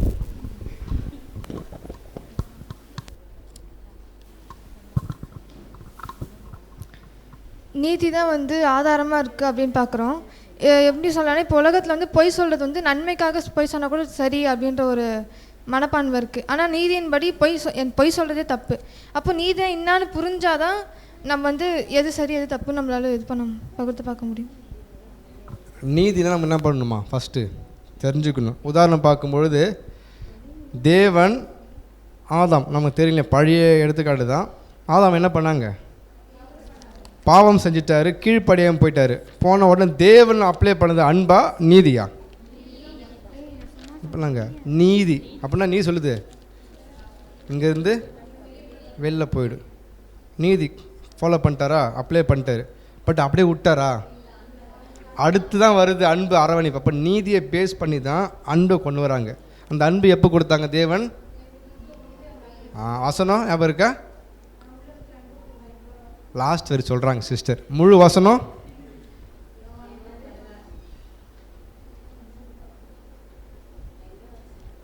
தேவன் அன்பு கூர்ந்தார்னு சிஸ்டர் சொல்லிட்டாங்க. வசனம் கண்டுபிடிச்சிட்டாங்க. அது லாஸ்ட் லைனு 3:16. இவ்வளவாயின்றது பாதி. ஒருவரும் விசுவாசிக்கிறவன் தேவன் தம்முடைய ஒரே பேரான குமாரன் விசுவாசிக்கிற எவனோ அவன் கெட்டு போகாமல் அடையும்படிக்கு இவ்வளவா. அப்படின்னா கெட்டு போகாமல் விழுந்து போயிட்டார் இல்லையா? நீதி பயன்படுத்திட்டேன், இதுக்கப்புறம் அப்படியே அவன் போயிடக்கூடாது. இப்போ தான் அன்புன்றவனை இப்போ கொடுத்து கிறிஸ்துவ கொடுத்து அரவணைக்கிற அன்பு. இதே மாதிரி நம்மளுடைய வாழ்க்கையில் இருக்கணும். அதான் கற்றுக்கணும். நீதி எப்படி தேவன் பயன்படுத்துகிறாங்க அப்படின்னு ஃபாலோ பண்ணணும். நம்ம அன்பு காமிப்பு தப்பு கிடையாது. அந்த அன்பை வந்து சரியாக நீதிக்குட்பட்ட அன்பாக காமிக்கணும். தன் பிள்ளை தவறு செஞ்சிச்சுன்னா கேள்வி கேட்கும்போது ஆமான்னு ஒத்துக்கணும், தப்பு தான். இல்லை அன்பை வச்சு அவன் அப்படி பண்ண மாட்டான் சப்போர்ட் பண்ணுறது, அது தப்பு பண்ணிட்டான். ஏன்னா அப்படி உண்மையை நீதியை பயன்படுத்த மாதிரி தான் உன் பையன் என்ன பண்ணுறீங்க ஆதாயப்படுத்த முடியும், அவனை காக்க முடியும். அன்பை மட்டும் பயன்படுத்த வச்சுக்கலாம். அந்த அன்பு அன்னைக்கு யூஸ்ஃபுல்லாக இருக்கும், அடுத்த நாள் தப்பு பண்ண வைக்கும், இன்னும் தப்பு பண்ணுவான். அப்படியே பண்ண தப்புக்குள்ளே போயிட்டுருப்பாங்க. சரியாக இருக்க கண்டிக்க முடியும். நீதி என்ன பண்ணும்? நீதிக்கு நீதி சரியாக கண்டித்து நிறுத்தும். அதுக்குள்ளே அன்பு, அதான் உண்மையான அன்பு. நீதி இல்லாமல் அன்பு காமிச்சுன்னா அன்பு வந்து ஒரு சாதாரண அன்பு, எல்லாம் காமிக்கிற மாதிரி தேவைக்கு தான் புள்ள மறைச்சி பேசுகிறது இல்லை. அப்படி தான் ஓப்பனாக பேசும் தேவையான பிள்ளைங்க. அதான் சொல்கிறாரு, நீதினா என்ன, உண்மையான அன்பை என்னென்ன பண்ணணும், டிஃப்ரெண்ட் நம்ம தெரிஞ்சுக்கணும். அப்படி பண்ணால் மட்டும்தான் நம்ம என்ன பண்ண முடியும், என்ன பண்ணலாம். இதுதான் நம்ம பண்ணுற ஸ்கூலில் படிக்கக்கூடிய லெசன். நம்ம எந்த ஸ்கூலில் படிச்சுட்ருக்கோம் தெரியுங்களா? கிறிஸ்டின் பள்ளியில். இந்த முழு கண்டென்ட் பார்க்கும்போது நமக்கு ஏற்கனவே தெரிஞ்ச விஷயம் கூட என்ன நம்ம சொல்கிறாரு, நாம் எப்படி இருக்கணும், மற்றவங்களை எப்படி கையாளணும். புதுசாக கேட்டுக்கொண்டிருக்கலாம் சரி, உடன்படிக்கத்தை வந்த புதுசாகவும் சரி, இல்லை பல வருஷமாக உள்ள இருப்பாங்க, அவங்களும் எப்படி தான் இருப்பாங்க. இன்னும் முதிர்ச்சியடைமா அவங்களும் எப்படி 3 பேர் ஹேண்டில் பண்ணணும். பேசிக் கேட்டுக்கிறாங்க இல்லையா, அவங்களையும் உடன்படிக்கை புதுசு வந்திருப்பாங்க, அவங்களையும் ஆல்ரெடி 5 வருஷமாக இருப்பாங்க, உதாரணம் சொல்கிறேன் இருப்பாங்க, அவங்களும் வளர்ச்சியாக இருப்பாங்க. அவங்கள மத்தியில் நாம் எப்படி இருக்கணும், அவங்கள எப்படி கையாளன்றதை தெளிவாக பார்த்துட்டோம். நெக்ஸ்ட்டு பார்க்கும்போது எல்லாத்தையும் பேஸ் பண்ணி எதுன்னு பார்த்தோன்னா நீதி சத்தியம் சொல்லுது, அது கேட்டப்ப வாழ்க்கை வாழ்ந்து பார்க்குறோம். ஸோ முடிச்சிடலாங்களா? சொல்லுங்கள் சிஸ்டர். இப்போ இந்த நீதி அன்புன்னு சொல்லும் போது இப்போ சத்தியத்தில் ரொம்ப நாளாக இருக்காங்க, அவங்க வளரலன்னும் போது அவங்கக்கிட்ட போய் ரொம்ப கடுமையாலாம் பேசாமல், அதே சமயம் அவங்கள்ட்ட அதிகமாகவும் எந்த ஒரு சத்தியத்தையும் வெளிப்படையாகவும் ரொம்ப திணிக்காமலும் அன்பாகவும் அதே மாதிரி அவங்களுக்கு புரிஞ்சுக்கிற அளவுக்கு அன்பு காட்டி நீதியாகவும் சொல்லி கொடுத்து அவங்கள வளர்த்து கொண்டு வரதும் நம்மளுடைய வேலையாகவும் இருக்குது. கட்டாயமாக சிஸ்டர். இப்போ அவங்க 5 வருஷமாக இருக்கும்போது ஏதோ ஒரு குறைபாடு தான் அவங்க விழுந்து போயிருக்கிறாங்க. நம்ம என்ன பண்ணணும், போயிட்டு அன்பு காமிக்கணும். அந்த அன்பை எப்படி காமிக்கணும், அவங்க புதுசு இல்லை சொன்னால் புரிஞ்சுப்பாங்க. ஏதோ ஒரு பலகீனத்தில் அவங்க என்ன பண்ண முன்னேற்ற மாட்டியாமல் தடைப்பட்டிருப்பாங்க. நான் அவங்கள போயிட்டு நீதிக்குட்பட்ட அன்பை அழகாக பேசி வேத வாக்கியத்தையும் தேவ திட்டத்தையும் நீங்கள் எத்தனை வருஷமாக இருந்திருக்கிறீங்க, ஊழியம் செஞ்சுருக்கிறீங்க அப்படின்னு அவங்களை என்கரேஜ் பண்ணுற மாதிரி பேசும்போது தான் பழைய விஷயம் ரீபூட் ஆகும். அது வரும்போது ஆமாம் இல்லை அப்படின்னா அவங்க யோசிப்பாங்க. நம்ம போயிட்டு இத்தனை வருஷமாக இருக்கிறீங்களே உங்களுக்கு தெரியாதா அப்படின்னா அது கஷ்டம். அவங்களுக்கு தெரியும் சம் இஷ்யூ ஏதோ ஒரு பலகீனத்தில் மிஸ் ஆகிருப்பாங்க, அந்த பலகீனத்தை விட்டுருங்க. இப்போ நம்ம ஆதாரப்படுத்த போகிற மைண்டில் உட்காந்து அவங்களை என்கரேஜ் பண்ணுற மாதிரி பேசணும். அந்த பேச்சில் கூட நீதி இருக்கணும், அன்பு இருக்கணும், கருணை அக்கோட சாந்தமாக எடுத்து காமிக்கும்போது தான் நம்ம போனதுக்கப்புறம் அந்த சகோதரன் சிந்திப்பாங்க, ஆமாம் இல்லை என்னுடைய அழைப்பு நான் என்ன பண்ணிகிட்ருக்கேன், மிஸ் பண்ணிகிட்ருக்கேன், அப்போ நான் எதுக்காக வந்தேன்றதை அவங்க யோசிக்க தேவனுடைய ஆவியில் சொன்ன பாயிண்ட்ஸு வசனம் எல்லாம் அவங்களுக்குள்ளே அப்படியே ஓடிட்டே இருக்கும். ஓடும்போது அது அவங்க தூண்டி விடும். திரும்பி சபை கூடுகையாக இருக்கட்டும் எல்லாத்துலேயுமே ஆக்டிவாக ஆகிறதுக்கு வழி உண்டு போகணும். அது நம்ம கட்டாயமாக செய்யணும். ஆனால் செய்கிற விஷயங்கள் அந்த விதம் இருக்கு இல்லையா, விதம் ரொம்ப முக்கியமானது. அவங்கள ஹர்ட் பண்ணாமல் கஷ்டப்படுத்தாமல் அந்த ஹேண்டில் பண்ணுற விதம் நமக்கு வேணும். அதுக்கு தான் ஆதரவு சொல்லப்பட்டிருக்கு. பலமுள்ளலாம் இருந்தால் மாத்திரம்தான் அவங்கள எப்படி பக்குவமாக சொல்லி கொண்டு வர முடியுன்றது தெரிஞ்சிருக்கணும். இல்லைச்சிக்கா அந்த சகோதரி இத்தனை வருஷமாக இருக்கிறாங்க, அவர் இத்தனை வருஷமாக இருக்காரு, அவர் தெரியாதான்ற கேள்வி நம்ம கேட்குறேன்னா நான் வீக்காக இருக்கிறேன், எனக்கு ஒழுங்காக புரியல, எப்படி பேசணுன்னு தெரியல, எனக்கு பலமான ஆகாரத்தை பற்றின எனக்கு தெரியாததுனால தான் வார்த்தையை விடுறேன்னா தவிர சரியாக நான் சத்தியம் உள்ளே போய் செஞ்சுக்கா பார்ப்பேன். எனக்கும் குறை இருக்குது, அவங்களும் குறை இருக்குது, வருவாங்க. இப்படி தான் மாற்றி பேசும். கிறிஸ்துவின் சிந்தனை தான் பார்க்குறோம். ஓகேங்களா? ஸோ நம்ம முடிச்சாங்களா? ஓகே.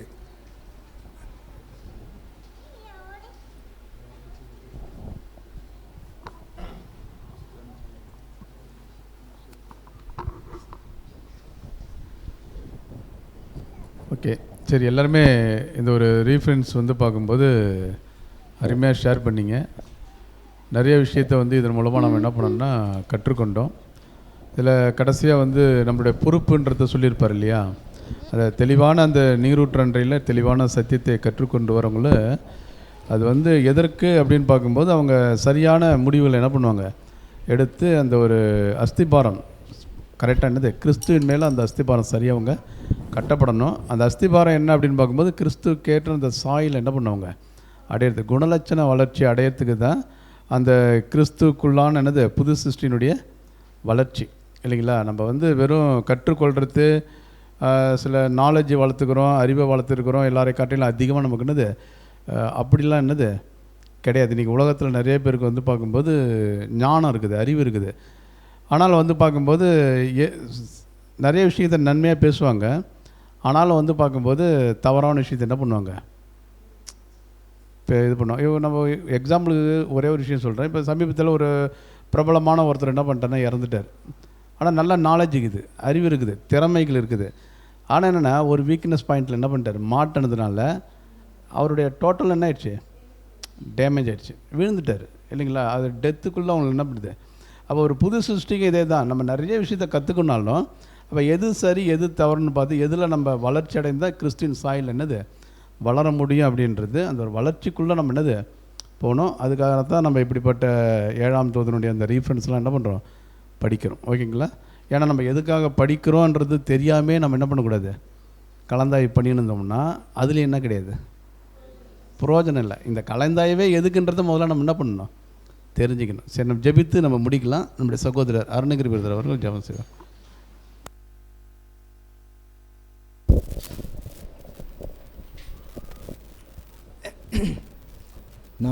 நாம் அனைவரும் ஜெபம் செய்வோம். மகா இரக்கமும் கிருபை நிறைந்த எங்கள் அன்பின் பரலோக தகப்பனே, உண்மையை சோத்திருக்கிற தகப்பனே, துதிக்கிற தகப்பனே, இதோ இந்த நாள் முழுவதும் எங்களை பாதுகாத்து பராமரித்திரே நன்றி தகப்பனே. இதோ இந்த கூடிகளை சகோதரிகளை ஒன்று கூட்டி இந்த கலந்தாய்வில் கலந்து கொள்ள நீதாமே உதவி செய்ததுக்காக நன்றி தகப்பனே. இன்றைய தினம் தகப்பனே இங்கே கேட்கப்பட்ட கேள்விகளுக்கும் அதில் வந்த பதில்களுக்கும் தகப்பனே, நாங்கள் அதை இன்றோடு நாங்கள் விட்டுவிடாதபடிக்கு அதற்கு நாங்கள் முற்றிலுமாக கீழ்ப்படிந்து நடந்து உம்முடைய சாயலை நாங்கள் தரித்து கொள்ள நீதாமே எங்களுக்கு உதவி செய்யும் தகப்பனே, எங்களை பலப்படுத்தும் தகப்பனே. இவையாவது குமாரனாக இயேசு கிறிஸ்து ஜெபிக்கும் நல்ல பிதாவே, ஆமீன்.